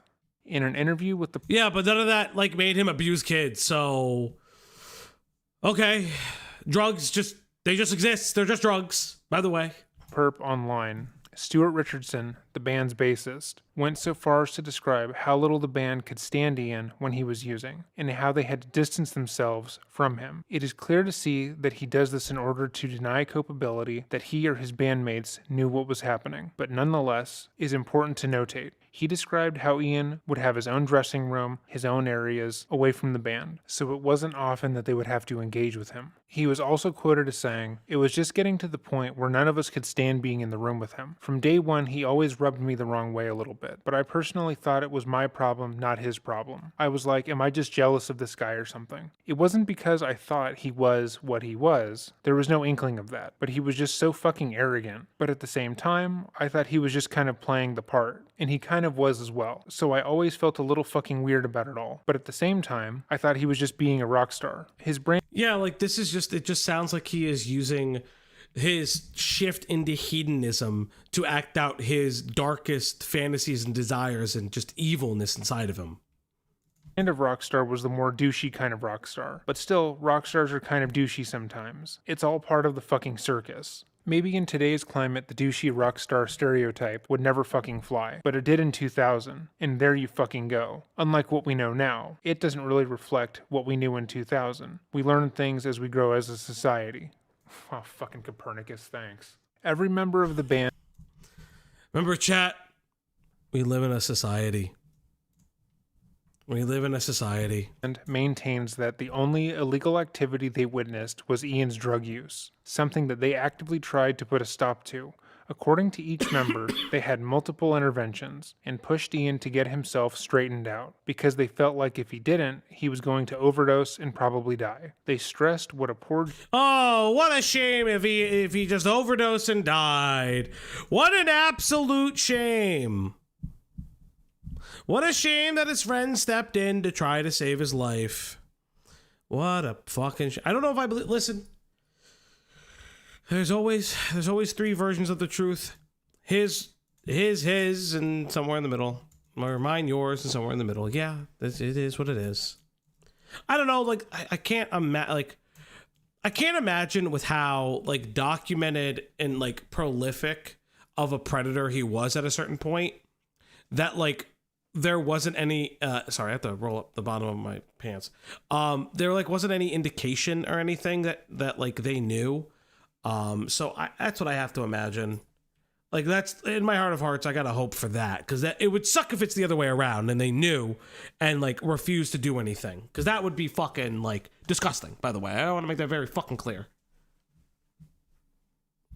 Job he was doing, citing times where he was on stage and unable to move or sing the correct words, or times where he just wouldn't show up at all, just because he had gone on a bender. Each time... Oh no, he just wouldn't show up. Oh no, he could have died.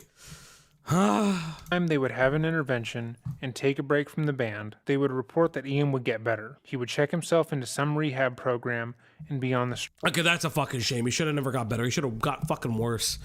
Ian, you should have discovered the joys of fentanyl, buddy. Fentanyl would have been lovely for you. Straight and narrow. But the moment they would start touring and start an album cycle, Ian would once again fall off the wagon and revert to his old, drug-addled ways. In that same article, Stewart is quoted as saying, "He checked into rehab. He was going to the gym. He was like sorting himself out. I saw him 2 months later at a show and he was fucking on it. Super, super nice. Super fucking clear-eyed and clear skin and everything. We went on Warped Tour and everyone was like, dude, your band is crushing it right now. Oh my god, it's Warped Tour! Fucking killing it. And one night, Ian was like, I'm gonna go away for an hour. I'll be back. We were trying to keep an eye on him to make sure he wasn't gonna get himself in a position where he would use drugs or, you know what I mean. He was like, I'm gonna go do something with a friend of ours we knew. And we were like, sure, because we knew she'd look after him. An hour later, we see her and we're like, hey, where's Ian? And she's like, what do you mean? And we were like, oh God. So he ended up going off with some girl doing a fucking ton of drugs. The band threatened to kick him out multiple times over, but notably never did, because they felt that the band without Ian wouldn't work. And the majority of their fans were mainly there for him, and their goal was to make money. So they continued to put up with his antics, never really questioning the things he was doing, just deciding that they would It's just like, it's this thing too, where it's like, distance themselves from him over time. Like, it's like, I didn't want to like clip chip him. But it's like one of these things too, where it's like you see a friend consistently and constantly, like someone who's had like friends and family who have abused drugs and abused substances. I've had friends and family who have died, who have overdosed and died. I've had friends and family who still drink and drug. I have family members who are in recovery. It's you try to do everything you can to not enable them and try to do right by them, but also kind of like there's this like this apathy that builds over time towards your person, like towards that person in your life, and you don't really know what to do. But I like this is just so like insane to me, and it's like so bizarre because like Shinny says, like, did they not see like people who would come in and out of like dressing rooms or even just like what was going on, and they could probably use the excuse, well, we were distancing ourselves from them. But there's like a level of culpability and responsibility they would have had regarding this and enabling his behaviors, because ignoring him is also a form of enabling, because when they were actively trying to get him help, he was getting the help and he would fall off the wagon, yada yada yada. Again, his drug use will never ever excuse his history of pedophilic behaviors and literal sadomasochism. But that's like part of the issue too, is that like this like quiet quitting that they were doing from the friendship just to make money was equally a problem. But out of all of the illegal and despicable things that Ian has taken part in, drugs are ranked incredibly low on that list, because sometime after 2004, Ian started to groom and assault his underage fans. So remember, like, I don't remember when the second album is released per se. I would have to just double check. But it seems like it's like before, when they said the second album, right? So if I go to Lostprophets, the Lostprophets,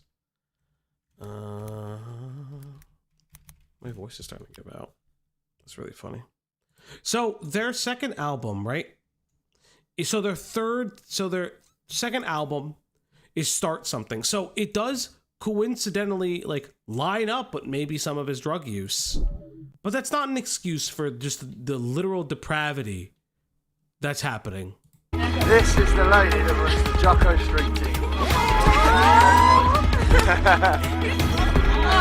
Some Cheese became a member. Some Cheese celebrates 5 months of membership. Greetings from the new apartment. Started moving today after work and I am tired as fork. Also, Ian got exactly what was coming to him. Yeah, I agree. I 100% agree. These are children that he is sexually abusing. These are young teens and children that he's sexually abusing. Obviously, if this stream is too heavy of a topic for you, listen, I'm not dismissing you, but yada, yada, yada. Remember, dog goal, it's your palate cleanser. So this is so incredibly loud.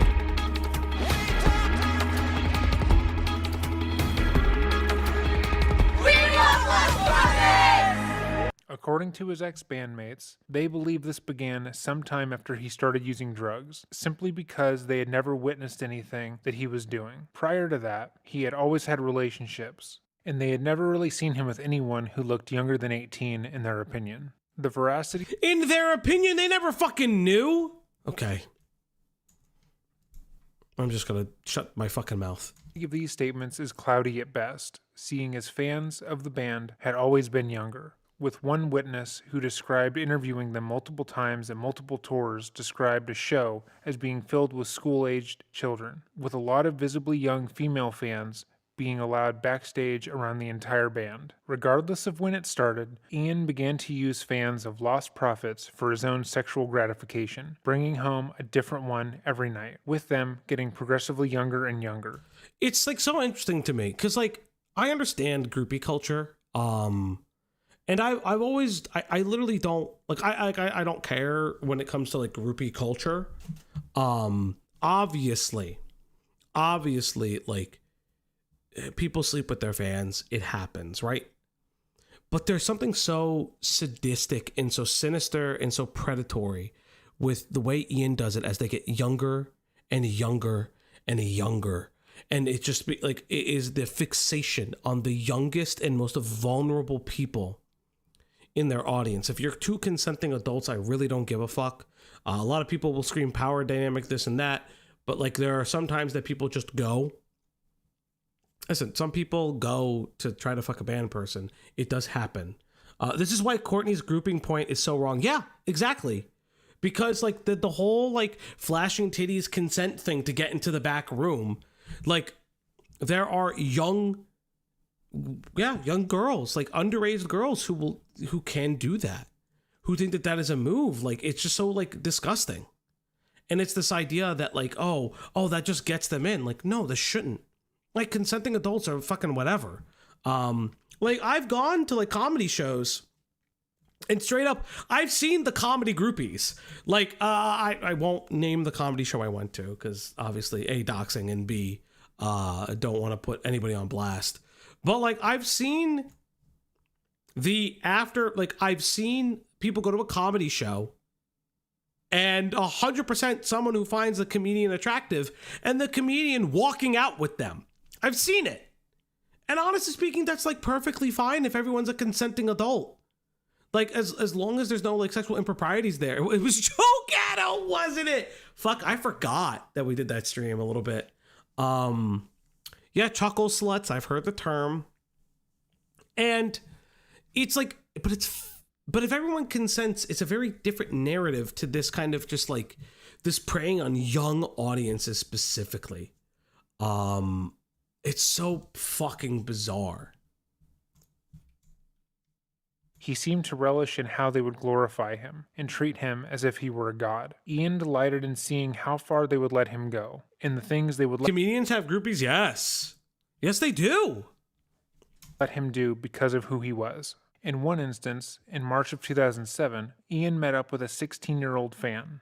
After a brief conversation, Ian found out that this girl was a virgin, and he was excited to take her virginity. He had her dress in a schoolgirl uniform and recorded him having sex with her without her knowledge, asking her throughout if she enjoyed being his underage, quote-unquote, slut. After... Time out! What the fuck? Oh my god. It's fucking vile. Well, this fucking vile, by the way. This reminds me, unironically, I have to react to Toastify's new Lexify video. Since the Mr. T Lexify stuff is why this channel was like partially made. Because like that is something that always like creeps me out. Like obviously this was a minor and he's like sexualizing them as a minor. Right? Let's highlight that for a second. But like, I've seen, like, we've read like sexual conversations, and some people do like the DDLG shit. I've never seen anybody do DDLG shit and be like, my little minor. Like, motherfucker, that is just pedophilia. Like, you are acting out on pedophilia. It's far different than any DDLG shit that like is between two adults, like actual fucking adults, and not like the fetishization of one of them being a fucking minor. It's insane, actually. Holy shit. Like, he is highlighting and sexualizing the fact that she is a minor. And I say this every time. I said this with Cinnabear. I said this with a lot of other people. The moment you see someone as a predator highlight the fact that they're having sex with a minor, or they are sexually speaking to someone who is a minor, or this, that, and the third, that is pedophilia. Meets the standard, right? Because they are actively preying on a person who is of an innocent nature, who is underage. They are specifically highlighting the fact that they are young, that they are jailbait, that they are this, they are that. Ultimately, that is pedophilia. No stop. That's pedophilia. He finished. He then urinated on her face and told her to drink it. A former music reviewer who had interviewed Watkins throughout his career spoke how apparent his attraction to minors was, simply by how he interacted with his fans after the shows. She described going backstage at one of their concerts and seeing young girls no older than 13 dressed provocatively in order to gain his attention, and how these young girls were desperate for him to notice them, stating they would do anything he wanted. In one instance, she recalled a group of young girls offering to worship Satan if he so much as asked. In an interview with Wales Online, she also said this. No, man, I know. I'm just saying in general. He got convicted. You can call him what he is. Yeah, I know. I mean, I would still call him a pedophile. What is he gonna do? Fucking freedom of speech here. But like, yeah, what he was. Yeah, before he got fucking filled with holes. But like, this is like the idea that he would sequester and target children in his audience. If the reviewer saw this, I don't know how I feel about the idea that other people don't. Is this so fucking... Is that actually Tommy C? I don't know if that is, but hello, if this is the real Tommy C. I never spoke before. I went onto fan forums and girls would say, it's like, nope. Yeah, no, I know. I'm just saying in general. I wish I was younger. I didn't think it was, because nobody comes in on like account like that. He would like me more. He would like me more, and I wish I could give him anything he wanted. They were about 16. People in the industry knew, they just didn't care. They knew this was an issue, and they simply did nothing about it. Ian would brag to people about the young girls he would sleep with, telling escorts he had hired, as well as girlfriends, that he had slept with a 14-year-old while on tour once. Then, this is the what the fuck? Okay, it gets worse. I love that it gets worse. Claiming it was a joke, and he had forced a 12-year-old to do cocaine before he had sex with her, again telling them that it had been a joke when they reacted negatively. Who fucking did this? There was somebody recently who did this, that they said, oh no, I'm joking about the pedophilia shit, but it was all fucking true. Who fucking said that? There was somebody who fucking did this recently. And I can't fucking remember now. He fucking bragged about it to his fucking friends. That's his joke? Oh yeah, here's our friend. His joke is fucking kids. No, it wasn't Amos. The phase thing, yes. The phase thing at one time, what like that. The whole phase story is super interesting. We never really covered it just because like we had other stories going on. Hey, Batman, what's going on? We had other stories going on, but like, it was so fucking insane. Like the idea that, oh yeah, you know that one time that like I had sex with these girls and then they lied to me, and the moment I woke up, they told me they were both like 17 or 16. It's like, brother, even if that's true, even if the way the story you told is true, why the fuck would you tell that as a joke? Why would you not identify, hey, like, don't do this. Like, here's my horror story of like me getting tricked into being a pedophile. He would also force his girlfriends to engage. I know Bobby Lee made a joke like that in the past too. In role play and fantasy scenarios where they would talk about having children together and assaulting their children before killing them. Most of these events would happen after he successfully drugged the other party, which usually meant they wouldn't recall having such conversations. He also began filming all of his sexual encounters, most of the time without the other party's knowledge, as he found it fun to watch back and delighted in having filmed without the other's consent. This included times where he would be with minors, including babies, which is how we know about his interaction with a 16-year-old in March of 2007. He recorded himself assaulting an infant.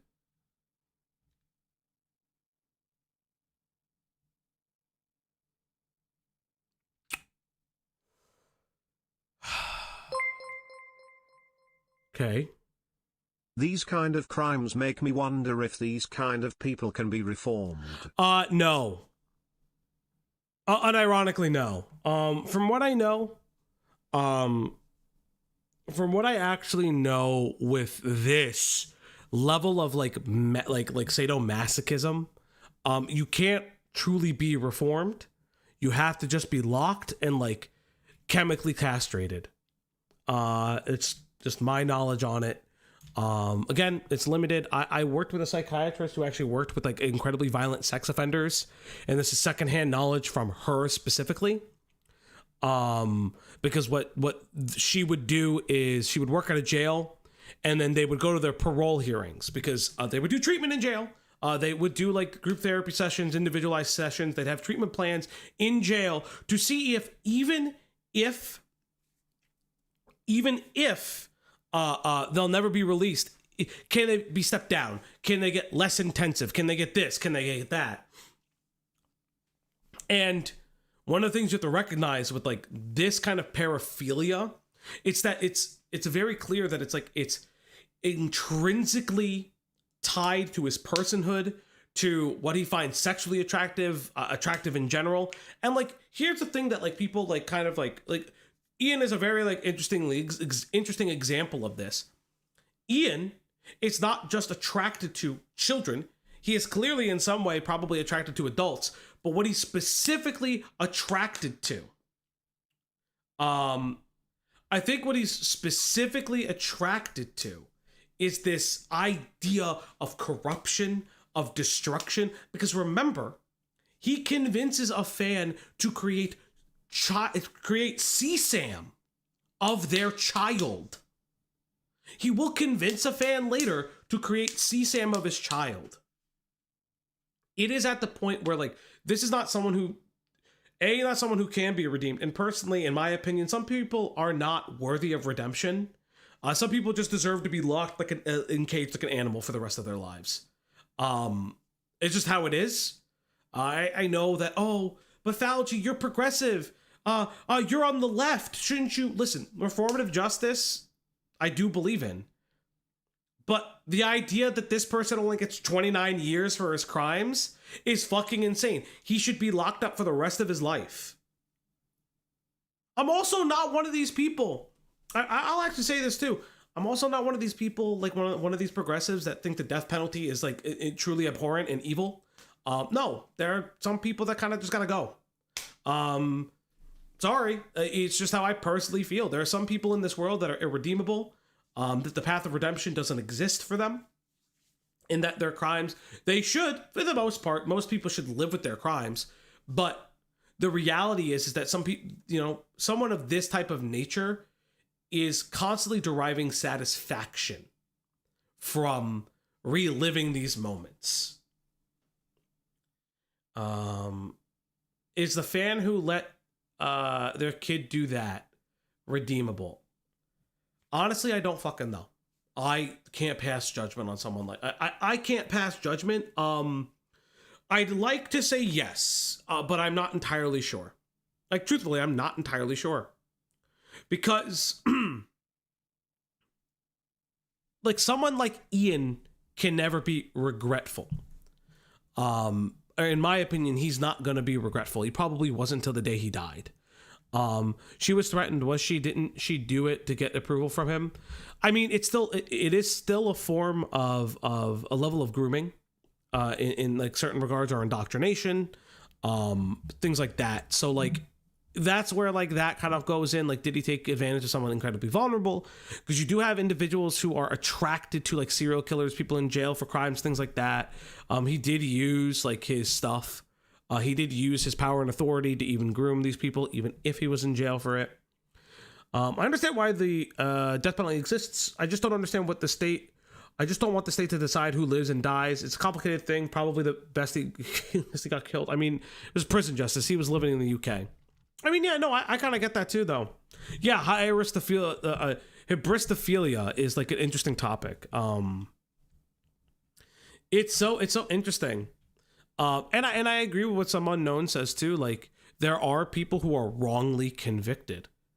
It's kind of why I'm kind of the point where it's like, there are certain people that are completely irredeemable, and then there are people who can do crimes and be repentant. I think that that's an important thing too. Maybe one day, hybristophilia is being attracted to like serial killers, like violent offenders, things like that. It's a lot of people like who's it? This guy responded to his allegations with mega lols. He's not remorseful at all. Yeah, that's true. It's called the prison bull method. Look it up because it's the type of people punishment for these type of people. Yeah. Not Ashley Trevino. I think one day I want to re-look at making a murderer. I've always had like this story of Stephen Avery is a really interesting one. The story of Stephen Avery is so interesting to me. It's so fucking crazy.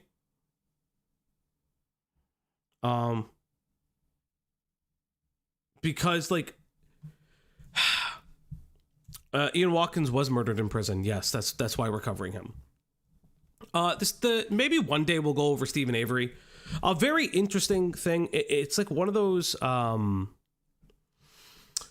It's one of those stories where I think the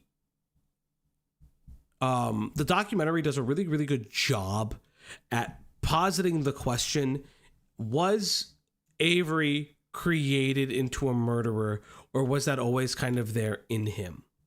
And it's something like fascinating to me. I never watched season 2. I heard it was incredibly poor. But yeah, maybe we'll go over that case one day. I never got to paraphilias when I was studying abnormal psych in college, thanks to learning something new every day. Yeah, like, listen, I'm not the aforementioned person on this stuff. Again, read your own stuff. Read. But like these are just things I've learned through like professionals in the field. But yeah. While Ian's bandmates and the various people who were around him during that time maintained they had no idea and could not have known, that could obviously not have been the case, with how very blatant he was with his attraction to children, and how he would talk about it in front of the band and others. In the aforementioned fan forums, from years before he was arrested or publicly accused of these crimes, there are multiple posts talking about his attraction to minors. Again, these posts were made years before he was brought to trial and before any of these stories were publicly confirmed, meaning that his predilection was not a secret, especially not to the people surrounding the band. Here are some of the only remaining posts about his attraction to minors as recorded by Wales Online. Quote, "It's all true about him molesting kids. This poor excuse for a man disgusts me now. I used to know him and I'm ashamed to say, love him, till I found out the truth about him. If more of us came forward, we'd get this pedo where he belongs, away from kids for good. He used to..." No, don't tip for an exclusive Fauci session. 50 gifties for an exclusive Fauci session. No. Frightened me with his talk about what he wants to do. This is actually fucking insane. The fact that like fans were completely aware and they're like, hey, we've been talking about this for years. None of you fuckers said anything. The babies, not just baby girls. Baby boys too. I wish I'd done something when I had the chance. Boys or girls, Ian pays his sluts to let him fuck their kids. He even takes pics and vids of these kids. The stuff about him messing with kids is true too. Anyone he goes with who has kids, he's either done stuff to them or tried to. It happened to a friend, but he scared her into not doing anything about it because of the other illegal things they'd done together. Unfortunately, I concur. I know at least one skank who was so obsessed with Ian, she actually gave him her young daughter. Use your imagination for the rest of the disgusting details. Ian is a kitty fiddler. He has child porn from Russia on his computer and on flash drives. Fact. Lots of girls and women who have sense don't want anything to do with him. The guy is a loser. Everyone has had a lucky escape from him. He's evil, just nasty, twisted, sick, and evil. Manipulative game player who spreads lies about everyone else to disguise the fact that he is the lying, sick, psychopathic fuck who needs locking up. Unfortunately, all the statements about mothers pimping their children out to Ian were true and were confirmed to have happened in 2 cases at the very least.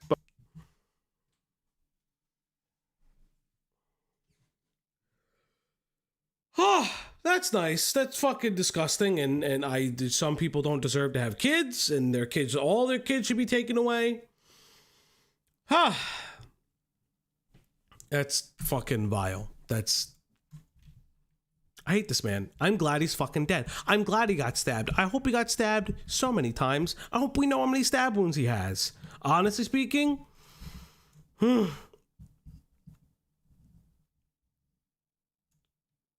But with the amount of touring Ian did across the globe and the amount of women who were utterly devoted to him, the real number of victims... He died. So for anyone coming in, Ian Watkins was murdered in jail by 2 individuals 2 days ago.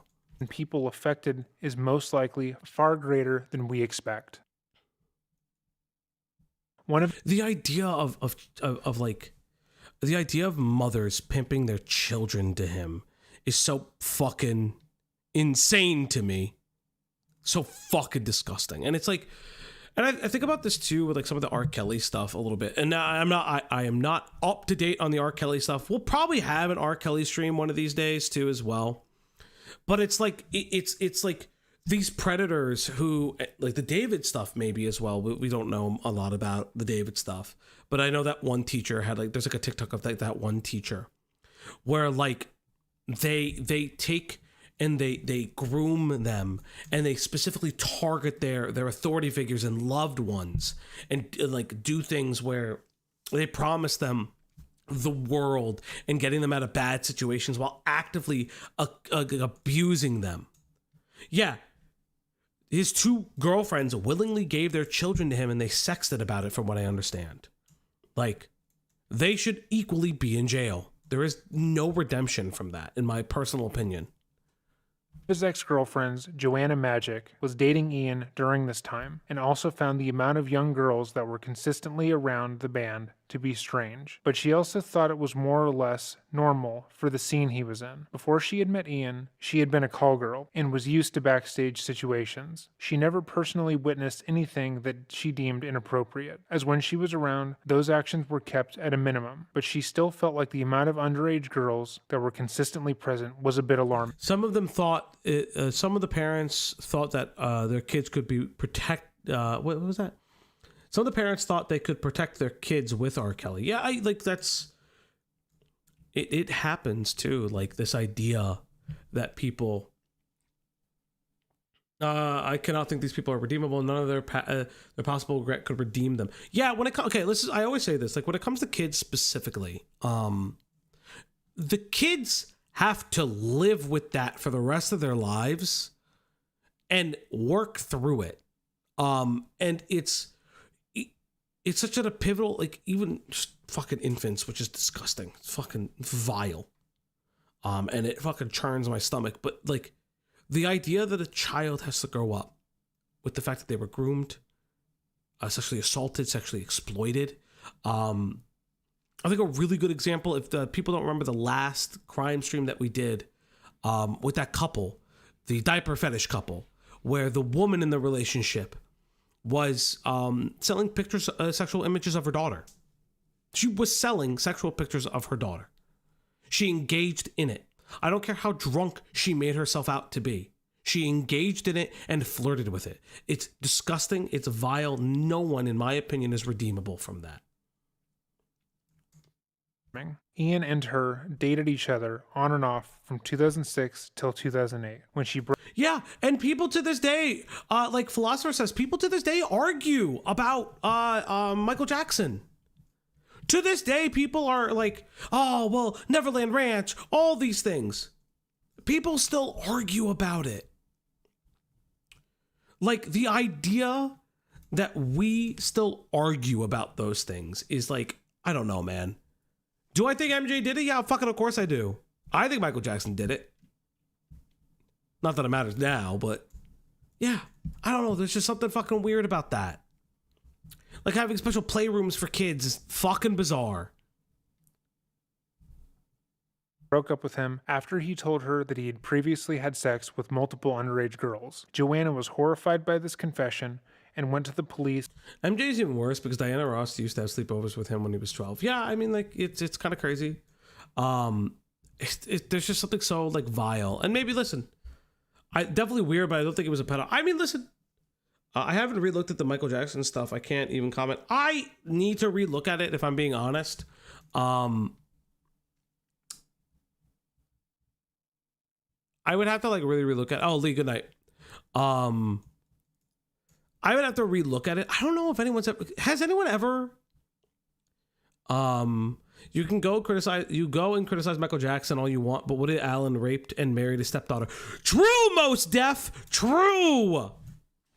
Woody Allen did fucking have sex and fucking marry his stepdaughter. It's fucking insane. It's disgusting. Why the fuck did anyone allow that? Didn't somebody else do that? I don't want to say Elon Musk. I think Elon Musk, but I could be wrong. No. Or was this his father? Or did his father like marry like one of his stepkids at one time? Or was it just Woody Allen? That's like an insane thing that people like fucking do that. Elon Musk's dad, yes. Musk's dad also did that shit. It's fucking disgusting. That same night, telling them what he had told her. They interviewed her and told her they would be investigating her. I did not know that Morgan Freeman apparently married his adopted granddaughter. That's fucking insane. Her claims. However, privately, they closed the case, feeling that she was either a jealous fan or a petty ex, trying to get revenge for him scorning her. They ignored her claims outright and thought a case was opened. It was shut without investigation that same night. She told Ian that she had gone to the police and informed them of what he had told her, which he found to be funny, because nothing came of this initial report on him. Ian seemed to become more confident in the fact that he would be able to continue to get away with abusing children as long as he wanted. The fact that the cops had so brazenly shut the case, sans investigation, made him all the more confident in his ability to get away with abusing others. And he was right, because it would be years before they actually looked into what he was doing, even after provided with evidence. A year after the report, Joanna and Ian met up again and would start having sex once more. At this point, Joanna was under the impression that the cops had done an investigation into Ian and they found nothing. She thought that she had been wrong, because obviously if the cops had been looking into it, he would have been arrested. Both Joanna and Ian had been using cocaine and other assorted drugs whilst together. I think it was never definitely proven that MJ molested kids. That's what's always flip-flopped, but it was proven that some of the parents were coaching their kids and said that they were. Yeah. I remember that. Yeah. Don't necessarily look up UK police, like London police and unsolved rape cases. The statistics will shock you. She thought that it was possible that Ian had just said he had had relations with children because of the drugs, or it had been an off-color joke that he had made that she took too seriously. Because of that, she apologized to him and stated that she had been way off base by reporting him to the police, and he had forgiven her, finding her report to be funny. 2 weeks after reconnecting, Ian showed her a video of a child being sexually abused as well as photos of a separate child being assaulted. It was only then when she realized... Do you see how fucking dangerous it is to not take these things seriously as like anybody without the proof being presented to you, with the proof being presented to you and the importance of that? Like, do you see the fucking danger in reforming the image of a fucking pedophile? Doodle tones. You know, I recently found out, okay, this is like an aside. Apparently, like I found out that people didn't like my Doodles takes. Yeah, go fuck yourselves. Doodles, 1,000 years without the voice changer. Jar. Like again, this is why there's such vitriolic feelings. There's such vitriolic feelings towards like people who have rehabilitated or attempted to rehabilitate the feelings of pedophiles and like the image of pedophiles, because it's actually disgusting. It's just incredibly vile. That she hadn't been wrong. Ian was actually a pedophile, and she had been right on reporting him when she had. The material he presented to her caused her to get ill, and she immediately went to the police once more, this time with her computer and her phone. She reported him as a pedophile and explained that he had sent her real images and videos of children being abused, but the cops refused to so much as examine her devices. They turned her away, stating once again she was an obsessed fan or a stalker and was determined to hurt his reputation. She then tried to get in contact with Ian's mother, Elaine Davies. She wrote to her, letting her know about her son's actions, the things he had sent her, and the things he was currently doing while on tour. Elaine brushed off the letter, and Joanna was accused of harassment once again. She was then taken in by the police for questioning. Oddly enough, they thought her claiming he was a pedophile was more worthy of condemnation and investigation than him being one. She brought up one... Insane. In fucking say she provides them with fucking proof, and they're like, no, we don't believe you. She provides them with proof because they're sweeping for it, because they don't fucking investigate these claims. Like, she is trying to make a police report and they just don't fucking care. More that Ian had sent her pornographic images of children and begged them to look at her devices and evidence, which they of course refused to do. Instead, they told her she needed to stop contacting Ian and his family because they could press charges. But that didn't happen. At that point, Joanna was well aware of what Ian was doing and knew he wouldn't stop. All the times he had told her about... Everyone who misuses gaslighting should have to learn about Joanna. Honestly, Razor Red, you are so correct. Like the amount of just predatory actions by everybody, whether implicitly or explicitly, whether it's not believing her because they want to believe the rich person, whether it's the idea that like, oh, well, this lady wouldn't lie to us, like, the fact that they never put in the due diligence enough to do anything is a fucking travesty. Because, you know, reality is probably it was because of woman. Oh, you slept with a rock star and he doesn't want to sleep with you. Oh, that's so sad. Now you're accusing him of a pedophile. I can't believe it's fucking nauseating. How he could get girls to do whatever he wanted, how people worshipped him and would give them their children if he asked. She realized that he Fauci, did law enforcement never face any repercussions? I don't even know. We'll find out together. Wasn't just doing things he was saying because he was high. Those were real things he had done and would continue to do. And she felt like she was the only person who could stop him, seeing as the cops didn't care. So she decided that she would do the work that the cops were refusing to do and go out of her way to get undeniable proof. She knew if she didn't do it, he would hurt more kids, and she couldn't live with herself if that happened. Yeah. In 2011, her and Ian began talking again, and he once again tried to share inappropriate material of children being assaulted to her, this time by him. Instead of reacting with disgust and contempt as she had before, Joanna went along with it, saying she was intrigued. She did so to gain his trust, to get him to reveal more of what he had done to her. What a fucking harrowing thing to do. Pimento based.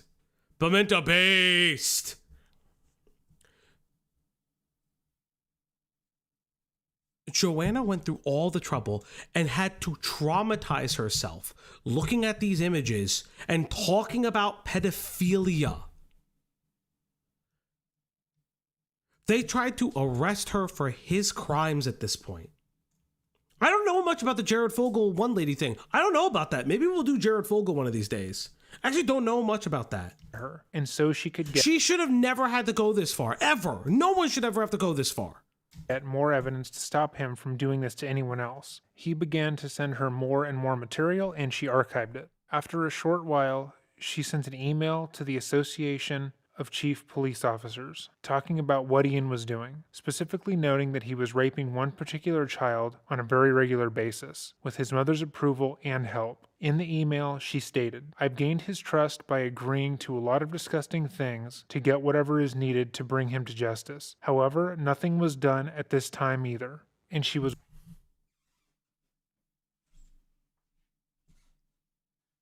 What the fuck? Like, what the actual fuck?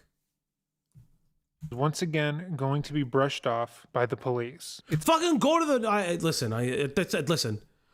If there's one L I will give Joanna, Joanna should have went to the fucking news. Like, go to like the BBC or some shit.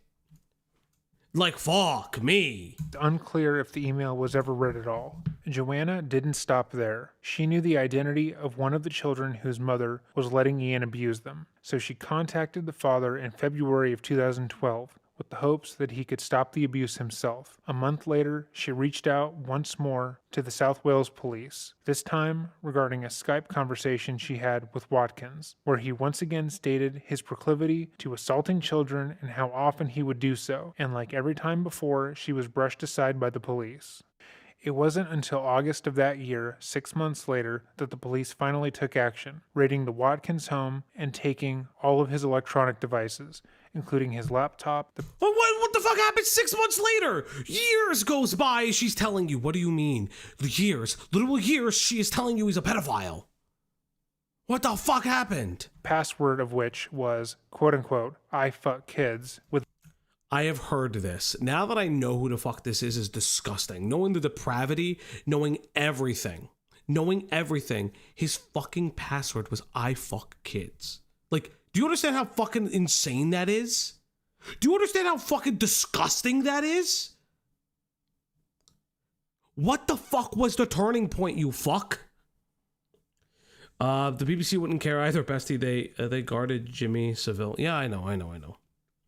the Z, thousands of images of porn were found, including videos and images featuring She tried the media, they wouldn't touch it. Fucking insane. children, babies, and animals. Some of these materials were made, Excuse me, I'm gonna back that up, really? including videos and images featuring children, babies, and animals. Okay. Oh, that's great. He's a zoophile?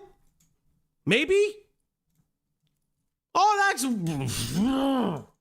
Some of these materials were made by Ian, others were not. Two women, whose identities have remained sealed to protect the victims, were also charged alongside him for taking part in the assault and rape of their own children at his behest. They too appeared on these films and videos and willingly took part in these assaults. Despite the charges against him, Ian maintained that he was innocent and that everything was a misunderstanding publicly. Telling his Yeah. It's a misunderstanding that he has and partakes in all of this. And there's all these chat logs of him convincing people to do this. Really, just all fucking, it's all a misunderstanding. Mother and his stepfather that he would be fighting the charges as much as possible. He put out statements declaring his innocence and saying that he would get his day in court. His mother and stepfather stood by him, and his bandmates made no comment. However, when the day arrived, Ian immediately pled guilty to the charges against him, admitting to what he had done. Pussy. You fucking pussy. You should have fucking... Yeah, fight it, bitch. Fight the fucking case, you fucking pussy. What follows is the sentencing report from the case. For ease of understanding, when we refer to people as B and P, those are two women who assisted Ian in his crimes. Victims in this report go by two initials, as to maintain their anonymity, but everyone else is named in full. There are parts of this report that have been redacted for being too graphic, and we will not be linking to the full report, although it is available online for the public's consumption. Those who have appeared in these courts at the bar or on the bench over many years see and hear a large number of horrific cases. This case, however, breaks new ground. Any decent person looking at and listening to the material here will experience shock, revulsion, anger, and incredulity. What you three did plumbed new depths of depravity. You, Watkins, achieved fame and success as a lead singer of Lostprophets. You had many fawning fans. These fans gave you power. You knew you could use that power to endear. So I assume we're going to be hearing some of these text messages. I advise to not read that report. Okay. I might just read it, but we'll get there. Use young female fans to help. Where's the report? The report's in the description. Where I mean, maybe I'll read the report. The sentencing guidelines, psychiatric report. The sentencing report. I mean, if somebody finds it, if one of the mods find it, I'll read through it a little bit. I won't read through it on screen. Satisfy your apparently insatiable lust and take part in the sexual abuse of their young children. Away from the highlights of your public performances lay a dark... Listen, I'm not going to add... Okay, by the way, like a time out for real quick. I know there's 130 of you, and typically I'm like, oh yeah, I like the stream. Not the time. You could like the stream if you fucking want to. You could tip if you fucking want to. If you want a dog break, for the love of God. He said he just said he wasn't going to link if I was users. Listen, my brain hurts.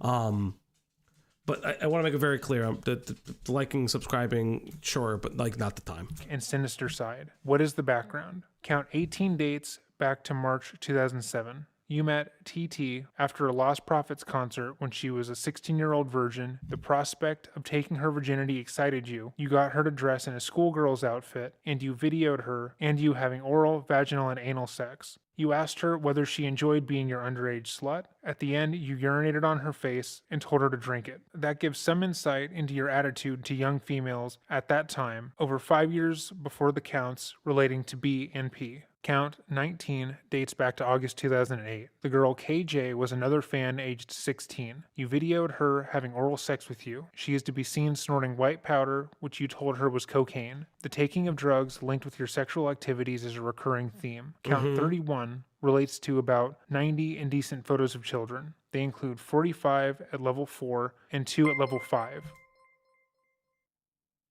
Type in case you fucking want to. Thanks. The age range... Thank you, Lost in Worlds, for the 10. You guys don't have to do it, but obviously. For Doggo. Raise, you could DM it to me. Of the children is from 2 to 14 years. Count 32 involves images and videos of extreme pornography. There are 22 images of bestiality, including oral and vaginal sex with dogs. Oh, great. Okay, so yeah, thanks. Fucking amazing. Watkins and B.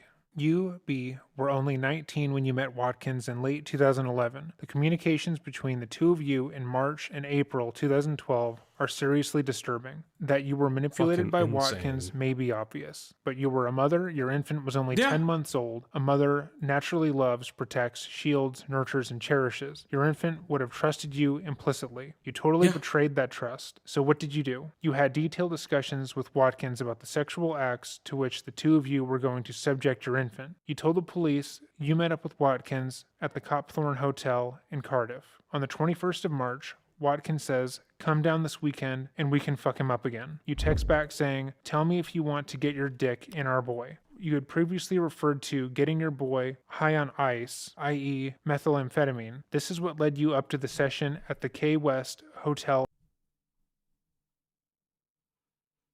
At a certain point, I'm just fucking okay. At least Chud can stop complaining that there are no interesting stories to cover. Fucking Artemis, no, not this one. This is fucking disgusting, man. This is fucking vile. Look at my previous, mothers especially, like, women can be predators. That's very fucking true. Ain't that fucking true? In London, on the night of the 2nd and 3rd of April, recorded on the video. What did you do? You presented your baby to him so he could try to rape him. You can be heard and seen encouraging him. Could there be a greater betrayal?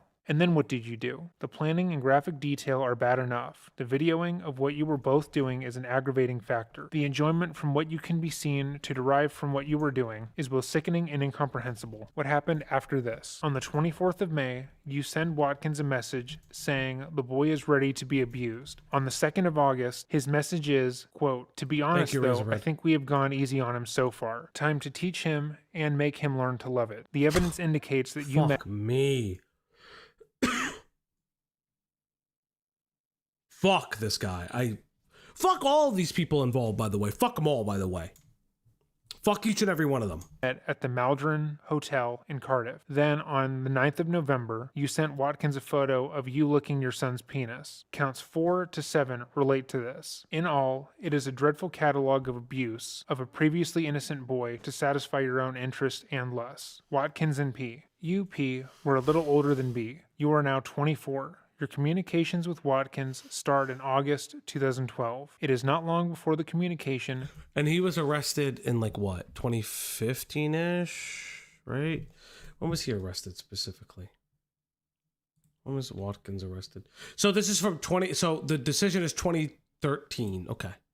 Turn to child sex abuse. There was talk of moving in together. Watkins said, "If you belong to me, so does your baby." You responded, "Understandable. A mother-daughter slave duo worshiping you." Watkins said, "That's all she will know, a life of filth." P said, "The good thing about babies is put anything near their mouths and they start sucking on it." She went on to talk about both her and her baby sharing Watkins' penis with their tongues. The subsequent communications, planning even more.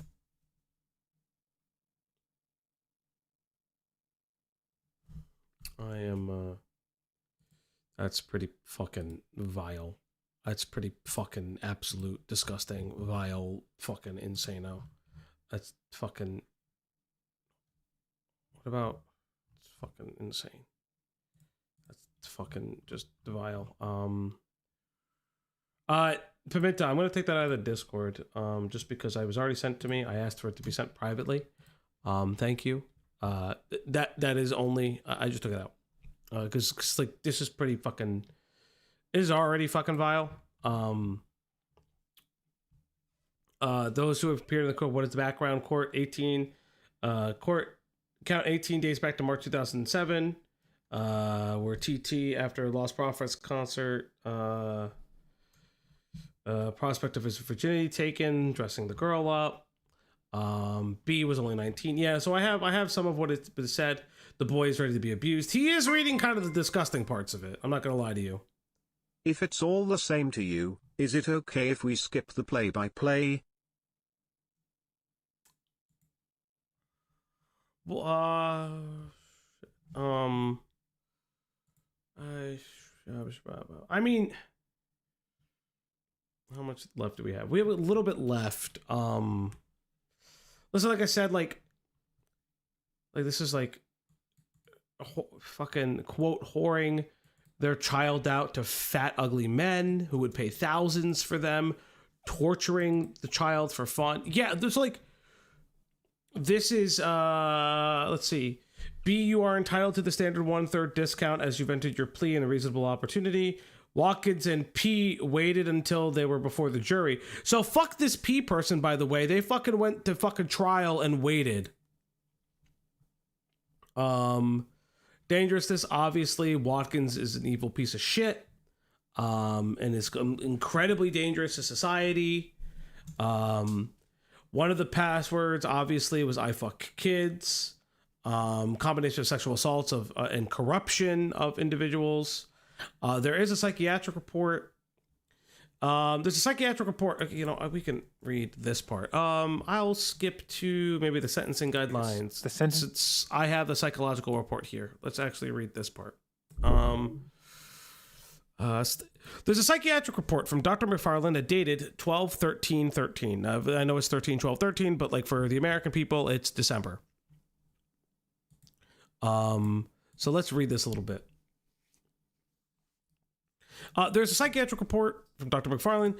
There is reference in that report to your infatuation with Watkins and to his strong influence in your drug taking with him. The future risk of... So this is for B specifically. I wonder if Watkins got a psychiatric evaluation. The PSR... You spoke to the author of your desire to shock and your craving to push sexual boundaries.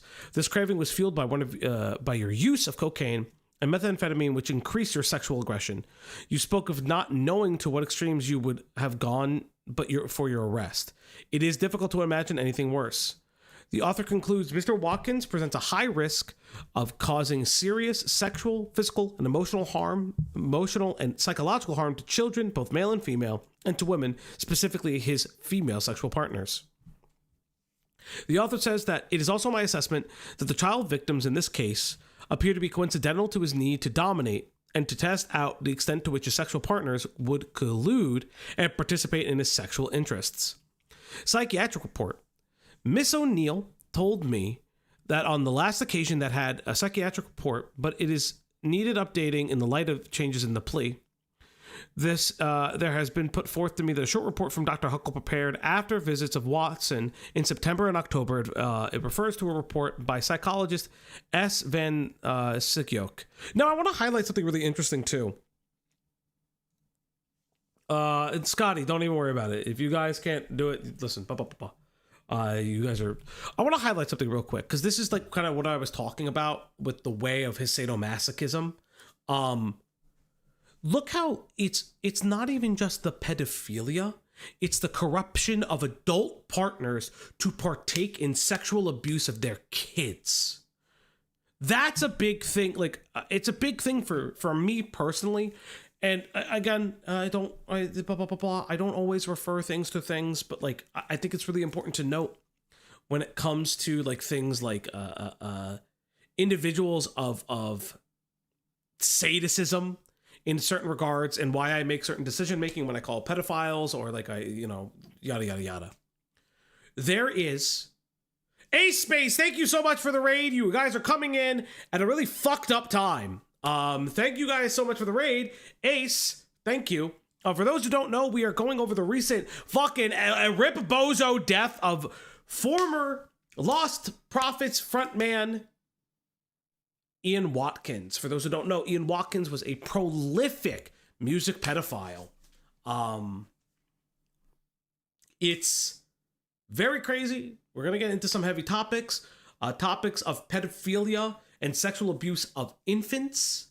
Literal infants, all the way up to like 17-year-old. Listen, if this is a topic that you cannot stomach and is triggering for you due to your own past experience, things like that, listen, go. Just go. Just go.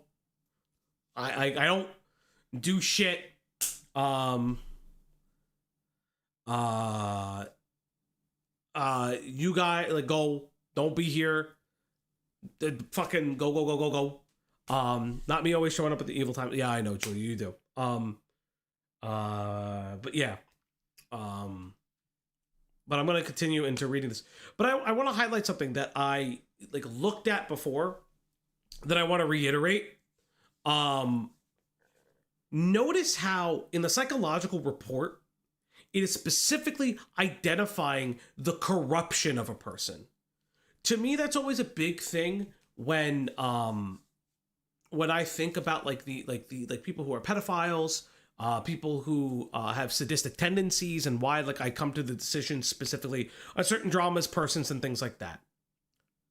It is very clear from this aspect here that part of someone who is a groomer, pedophile, people who are like bestiality and things like that too. It is not just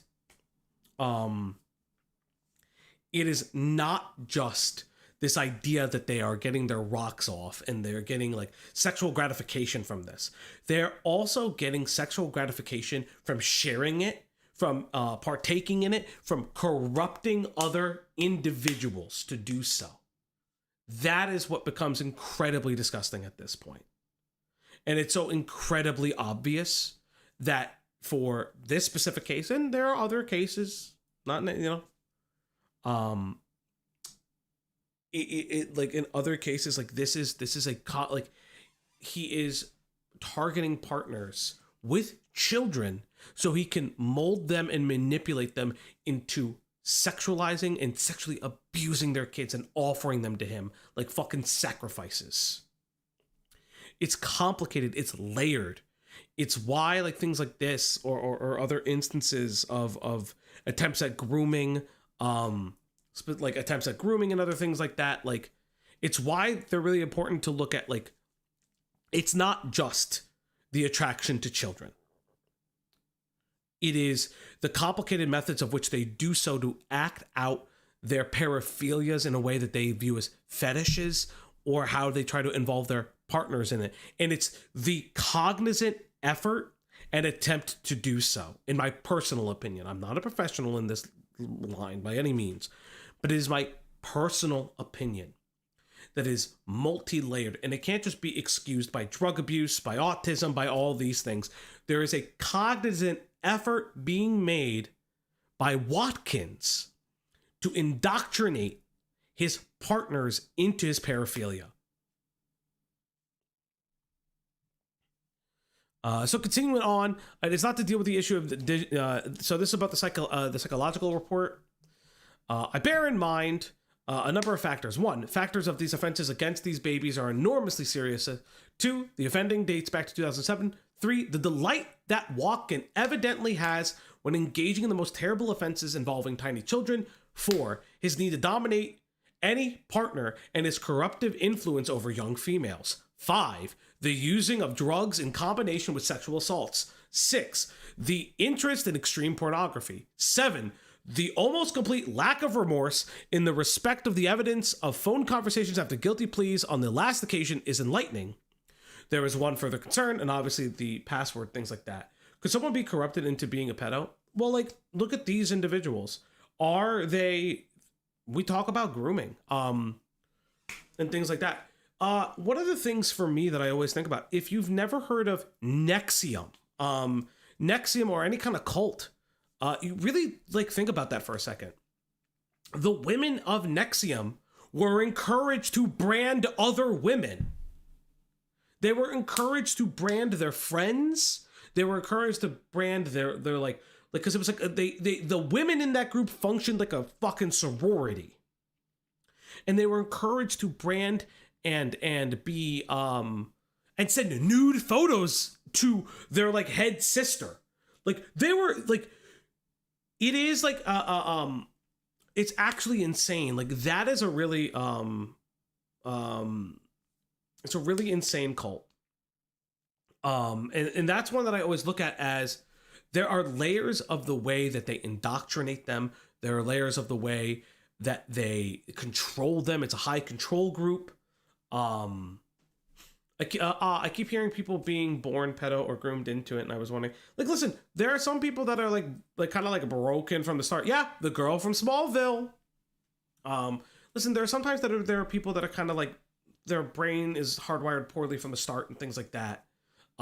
People have talked about non-offending pedophiles. I've always come to with the statement that, listen, if you're a non-offending pedophile, truly making efforts to just not offend, A, you shouldn't have any problem putting yourself on a registry, and B, constant therapy, because your specific fetish involves criminal acts of abuse. But say Levy, but look, his Watkins is multi-layered. It's why I come away with like things like Cinnabar, for instance, the constant fixation on corruption and that idea of, oh, you're so cute as a child. Other instances of individuals who send sexually explicit conversations and like bridge topics such as bestiality, zoophilia, rape kinks, things like that. And like listen, not all rape kinks, blah blah blah blah. But like the idea of like lowering the age of that, not doing it in a normal environment, but talking about non-consensual sex in a way that is a crime.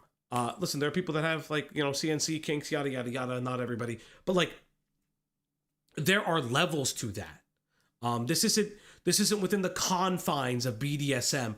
This is specifically within the confines to hurt children.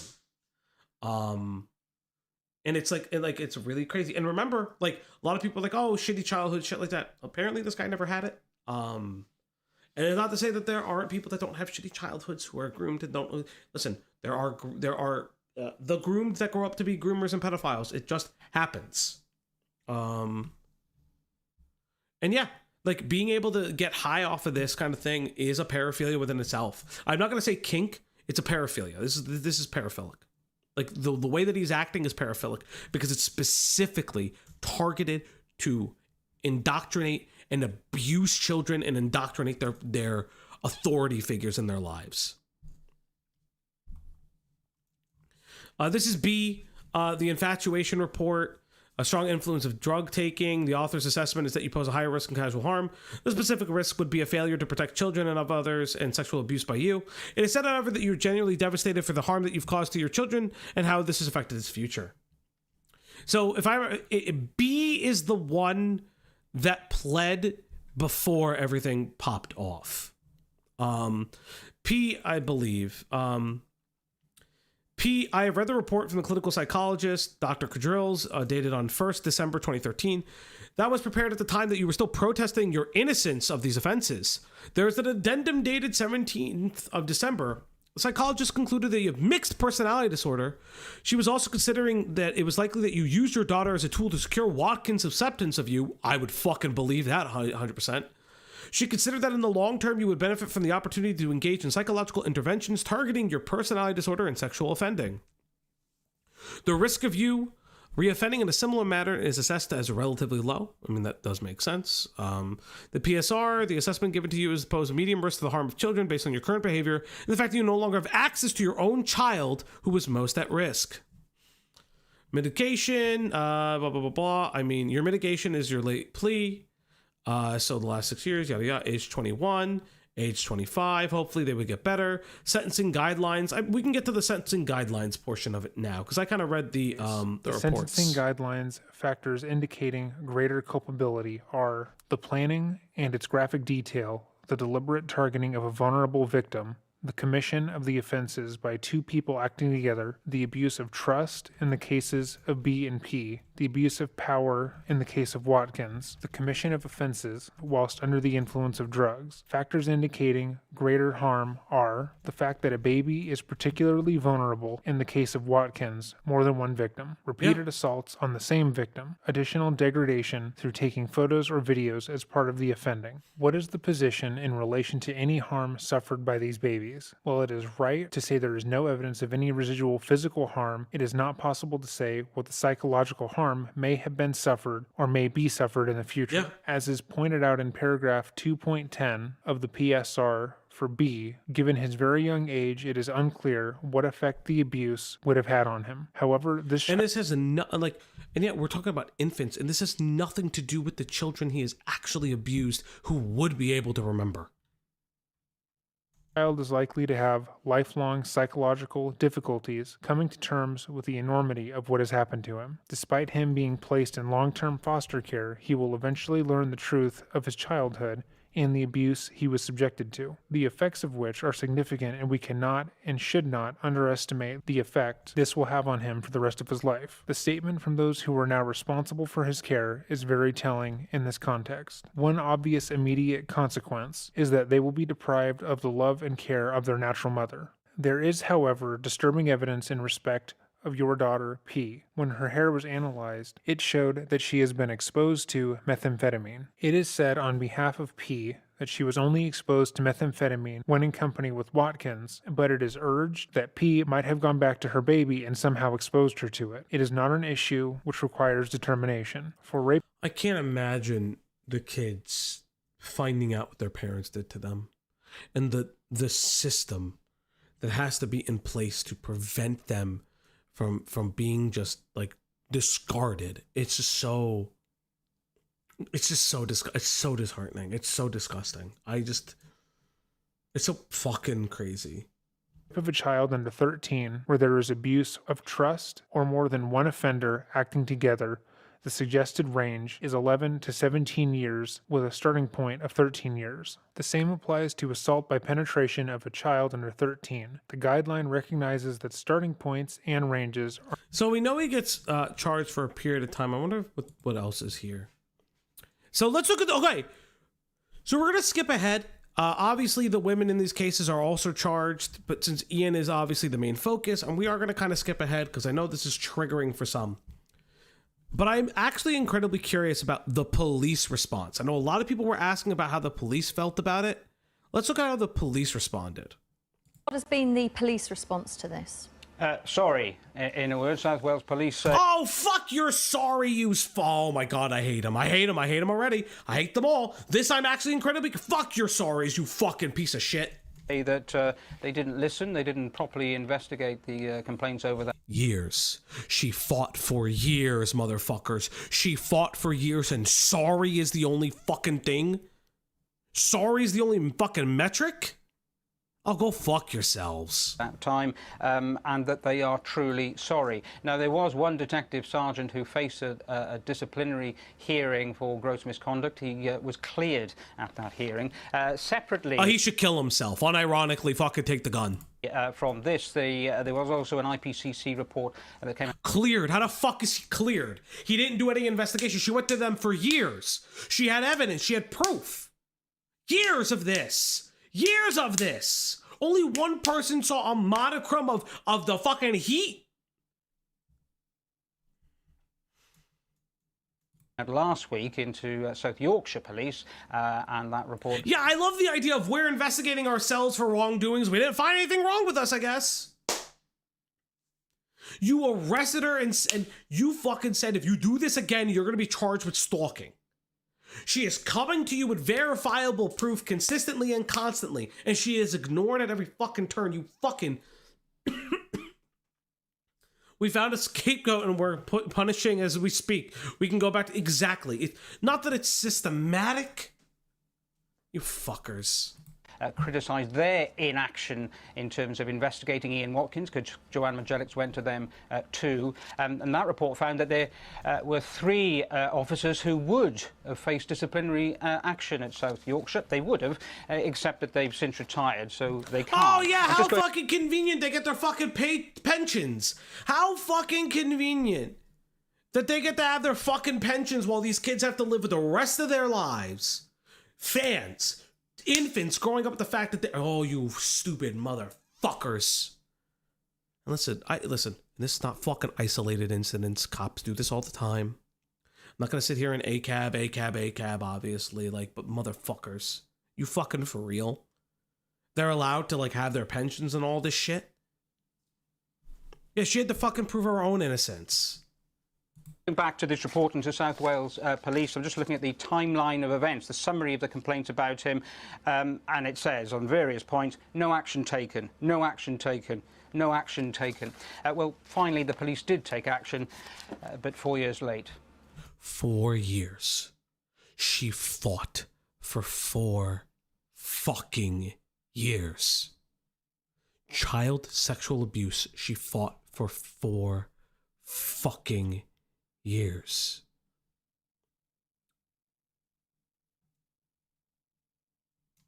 Mark, thank you for updating us on that. Well, we can now speak to Michael Walkine QC. He defended Joanne Majelics. Thank you ever so much for coming in. I know that Joanne didn't feel well enough to come and talk to us today, but I know you've spoken to her about this report. What's her reaction to it? Degree of satisfaction. She's disappointed on a personal level. There's no apology to her. Yeah, 100%. That fucking stupid fucking Welshian fucking shit should be fucking groveling at our fucking feet. I hope she fucking sued somehow. Unironically, I hope she fucking sued. I don't know how it fucking works over there, but I hope she fucking got money from these motherfuckers. It's probably time for South Wales to respond with an apology which shows their integrity and to speak with grace about how they disregarded her. But it brings back these events, not as if she forgets them ever. Every day she tells me she cries for no obvious reason. Actually, the reasons are obvious. Yeah. She was disregarded. She was someone who was defamed, written off as because of her less than conventional lifestyle. Maybe it wasn't a steady lifestyle. She was a former sex worker. Yes, she was a former sex worker, and not only that, and I think there's something that not unironically, that's something that kind of goes unnoticed. She had to witness infants and children be sexually abused for his sexual gratification, to just get the evidence to fucking burn him. The idea. Yes, it's partly because she's a sex worker, partly because she's a woman, yada, yada, yeah. I'm not saying yada, yada as in, oh my God, yeah, that's what they did. But think about that. She had to engage in his paraphilias to stop him. Yeah, it's the hate on a sex worker, yeah, 100%. So what? And she was wrongly accused during the trial of having been sectioned, mental health section. That wasn't true. And so to face a jury with a person who comes from that sort of background was difficult. Their starting point might also be to disbelieve her. But police who had the... Like, ha ha ha, tee hee hee, Destiny keeps CP. It's very fucking weird. That's gonna be in this trial now. She literally had to fucking keep it. So for people to fucking believe her, they lied on her fucking name. Shit that we all fucking clown on people for. She had to fucking do it because no one would fucking believe her. For 4 fucking years. Insanity. Wait, Destiny keeps CP? Well, you know, that's in this Pixie trial. He's gonna have a fun time arguing that one. Opportunity to look for corroboration of her claims. Didn't do anything. They didn't have the wit to examine her phone. On her phone was a text with a wish list of abuse from Ian Watkins. Do you know why? Because she was in a sort of on-off relationship with Ian Watkins, Yes. wasn't she? She'd got this text message from him, which, as you say, clearly outlined his desire to abuse children. Yes. She went to the police. Why didn't they look at that phone then? She went to the police with a laptop. One police officer said that he or she wasn't qualified to examine a laptop. So whereas you and I... She fucking took his goddamn laptop or her laptop. Oh my fucking Christ. I hate it all. I hated her. I hated her. I hated her. I can look at a laptop and be alarmed and at least interested when we see a picture of an underage child.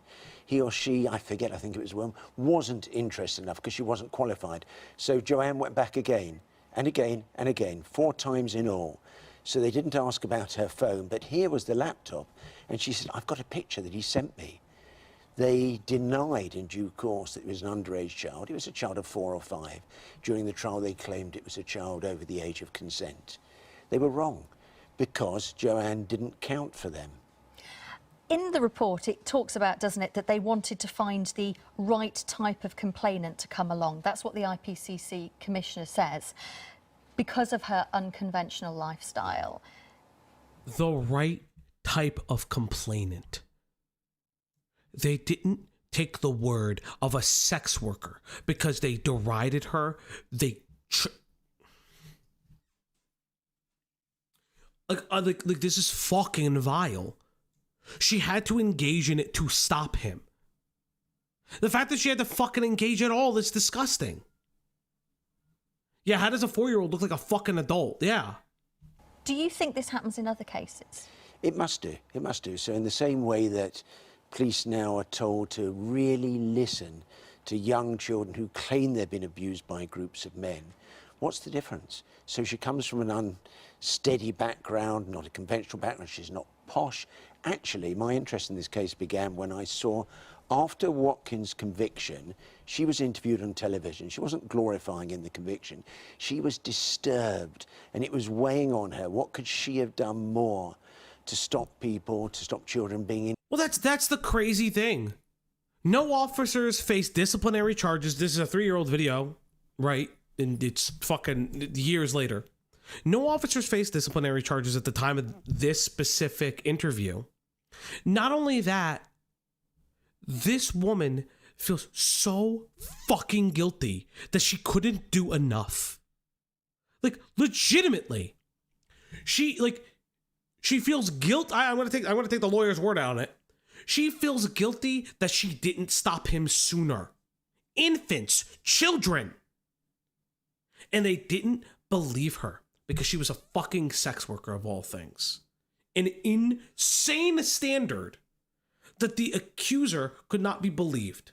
Now, again, we talk about this, right? And we've talked about it, so we've covered it on this platform where accusers have lied, right? Or bend the truth, things like that. But she over and over and over engaged to find new evidence, dug in deep.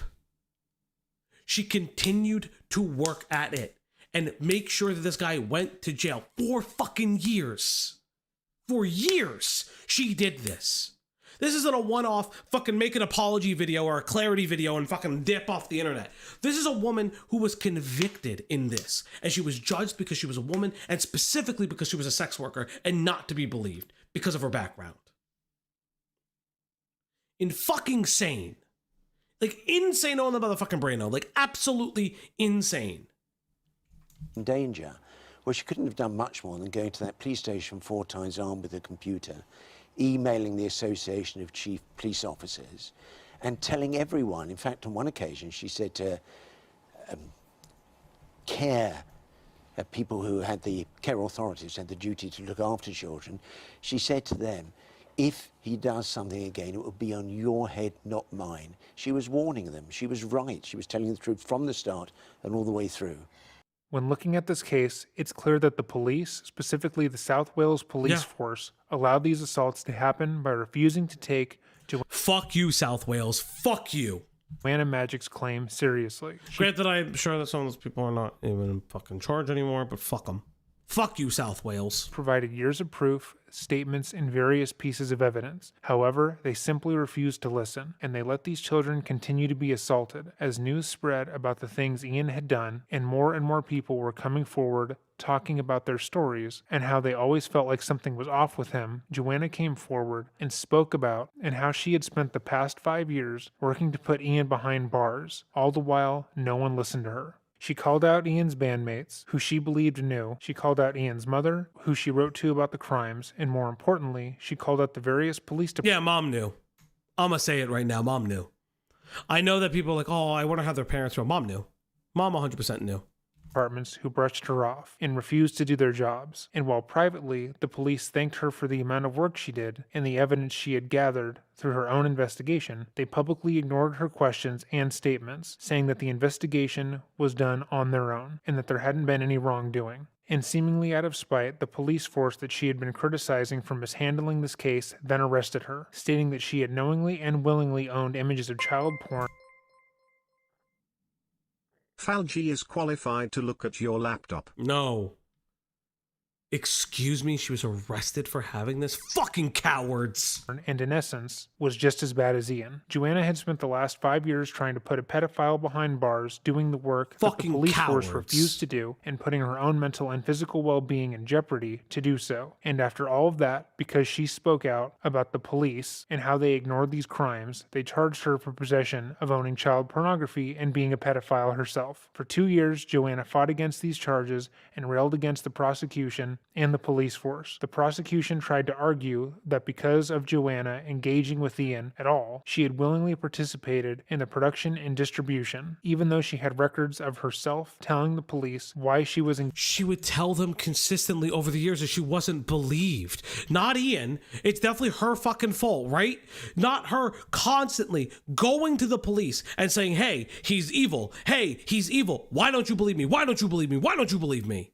Engaging in that way. She was eventually found not guilty because of the amount of times she had recorded you fucks herself trying to stop him, but felt horrified to have to defend herself against these claims. The entire trial and the fact that she was charged in this case is absolutely appalling, and the lack of responsibility from the Crown Prosecution Services and the police is astounding. Joanna is a hero, and it's a fact that without her, Ian would have hurt even more people, seeing as the cops and his bandmates didn't care to do their none of these fucking people cared. They all fucking knew. None of them cared. I am of the opinion all these people knew and did not fucking care. Fuck each and every one of them. Jobs. The prosecution portrayed her as a disgruntled ex-partner. She told the court she acted to help bring him to justice, and the jury believed her. I feel like it's been 7 years, 7-year fight against him, against police, and now against the CPS and against this, I'd call it a malicious prosecution. As far back... It was fucking vindictive.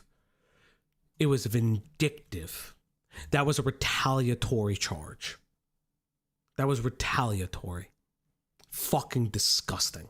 Because 2008, Joanne Magellix had warned police and social services that the former singer in the band The Lostprophets posed a threat to very young children, but her concerns weren't acted on. Last year, Ian Watkins was sentenced to 35 years after admitting the attempted rape of a baby and other serious sexual offences against children. Ian Watkins is by far the worst pedophile in the music industry. This man wasn't operating in the shadows. What he was doing wasn't secretive. The people around him knew about this. I mean, there's R. Kelly, arguably. They're all really bad. and chose We're not going to power scale pedophiles. My name is not Jar. I don't power scale pedophiles. do nothing. While they try to maintain otherwise now, enough people have come forward with their stories that knew the truth. And let this serve as a reminder. The world is not always just, but you should always seek justice. Be like Joanna. Thank you for watching this video. If you like true crime content, hit the subscribe button. Yeah, and the I bell also icon feel like to it be should have been updated higher when than we just 35. I feel like it should have just been fucking life. Well, I mean, listen, Ian died in the end of it. Fucking rip, bitch. Ripping shit, motherfucker. Fuck this guy. Holy shit, fuck this guy. Fuck Ian Watkins. Fuck the Lostprophets. Fuck his family. Fuck them all. Fuck the South Wales Police Department during this time frame. Those fucking lying pieces of shit. God bless Joanna for never fucking giving up. Actually, God bless that woman. The fact that she has to fucking put herself through that at all. And the fucking police department had the fucking gall, the balls, to be like, nah, this bitch has CP. She produced it. No, you go fuck yourselves. And I'm glad she wasn't ever fucking found guilty of that shit. Fucking insane. Is Joanna still alive? That's a good question. Joanna. Ian Watkins. I don't know who. This is Joanna specifically. So this is when she was cleared. So let's listen to this. She was accused of having been obsessed with her paedophile... Please, Channel 4 News, don't strike my channel. Please don't strike my channel. ...ex-lover. So obsessed, she willingly indulged his depraved fantasies. She argued it was all a scheme to trap him. And today a jury found that Joanne Majelics had been telling the truth. That was a vicious prosecution. It's been me against the world, really. Me protecting the kids when everyone else called me a liar, a psycho, everything else, lie after lie.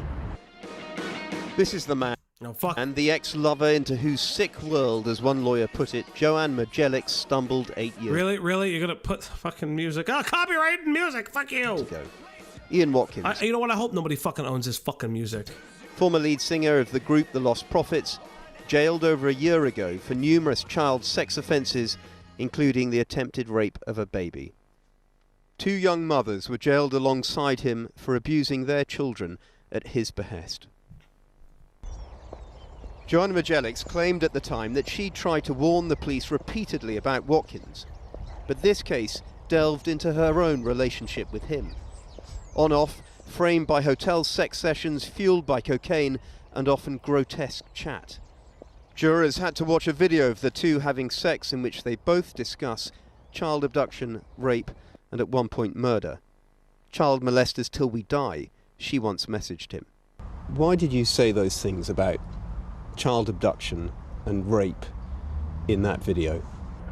Because he had told me what to say. He'd said, talk about this, talk about that, tell me you're going to kidnap children. And I would just agree. At that. Again, it's one of the things that I want to point out is that he gets high off of wanting them to be corrupted and engage in his paraphilias. That is the clear difference of malintent. He wants the specific engagement within the paraphilia. At point. He's a fucking it at this point. Well, he's dead. But Ian Watkins isn't a person. It's a fucking monster. It's a fucking monster. I was so totally in love with this guy, but at the same time so confused because... But however much you're in love with someone, you don't start talking about abducting and raping children. Why did you do that? Sounds really pathetic when I say it now, but it was, at the time, to keep him interested. The prosecution portrayed her as an obsessed, jealous lover, only ever reporting Watkins to the authorities when it suited her in a desperate attempt to get his attention. But the jury decided otherwise, concluding that Joanne Majelics probably was trying to trap Watkins in 2011 when she asked him to send her indecent images of children. She has a YouTube channel. Okay. Fuck. Last post was 7 years ago. Fuck. I really wish What about Twitter? Does she still have a Twitter? Her posts are protected. Fuck. Damn it. I would have liked to have seen what she said. I mean, yeah, she doesn't ever say it. Honestly speaking, fucking baller woman. Like, this is like absolutely insane. What a disgusting, depraved individual. What a fucking horrific story. Jesus fucking Christ. Fuck me. Well, chat, that's like the end of our stream, by the way. I know this was a heavy stream. I know this was a heavy stream to come back to. I know, chat. I know that it wasn't a long stream. It wasn't a chungy wungy. Wasn't a fun stream where we make fun of people. Show us your dog. Where is she? Right there. She's sleeping right there. I gotta take her out. She's very pooped from the groomer, the boarder. But this I think this is an important stream to really come back on. I think that this is like, listen, fuck this guy. I'm so glad he's dead. Fuck him. Let him die forever. Fuck him to hell. But yes, everybody, thank you guys so much for fucking popping out and doing everything right now. Thank you guys so fucking much. What does fans think of him? I mean, there are fans who really, they don't love him anymore, and they didn't at the time.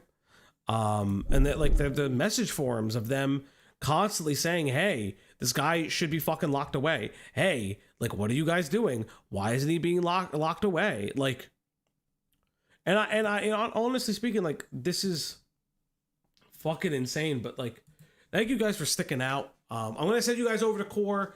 Say hi to Core for me. Things like that. But thank you guys so fucking much for being out here. Thank you guys. Yeah, but do the fans love the band because his bandmates told him? Listen, yeah, I don't think so. But his bandmates 100% knew. That's my personal opinion. The family also knew. Personal opinion. My opinion. Remember, chat. Fuck KP, that stupid fucking bitch. Every single day I will be adding Team YouTube with her false copyright claims. And I will be doing it. So, you know, follow me on Twitter, I guess. At the Opblock. TheOppBlock. It does roll off the tongue. But yes, everybody, thank you guys so much. Have a good one. Love each and every one of you. Stay safe. Be kind to each other. And good night and goodbye.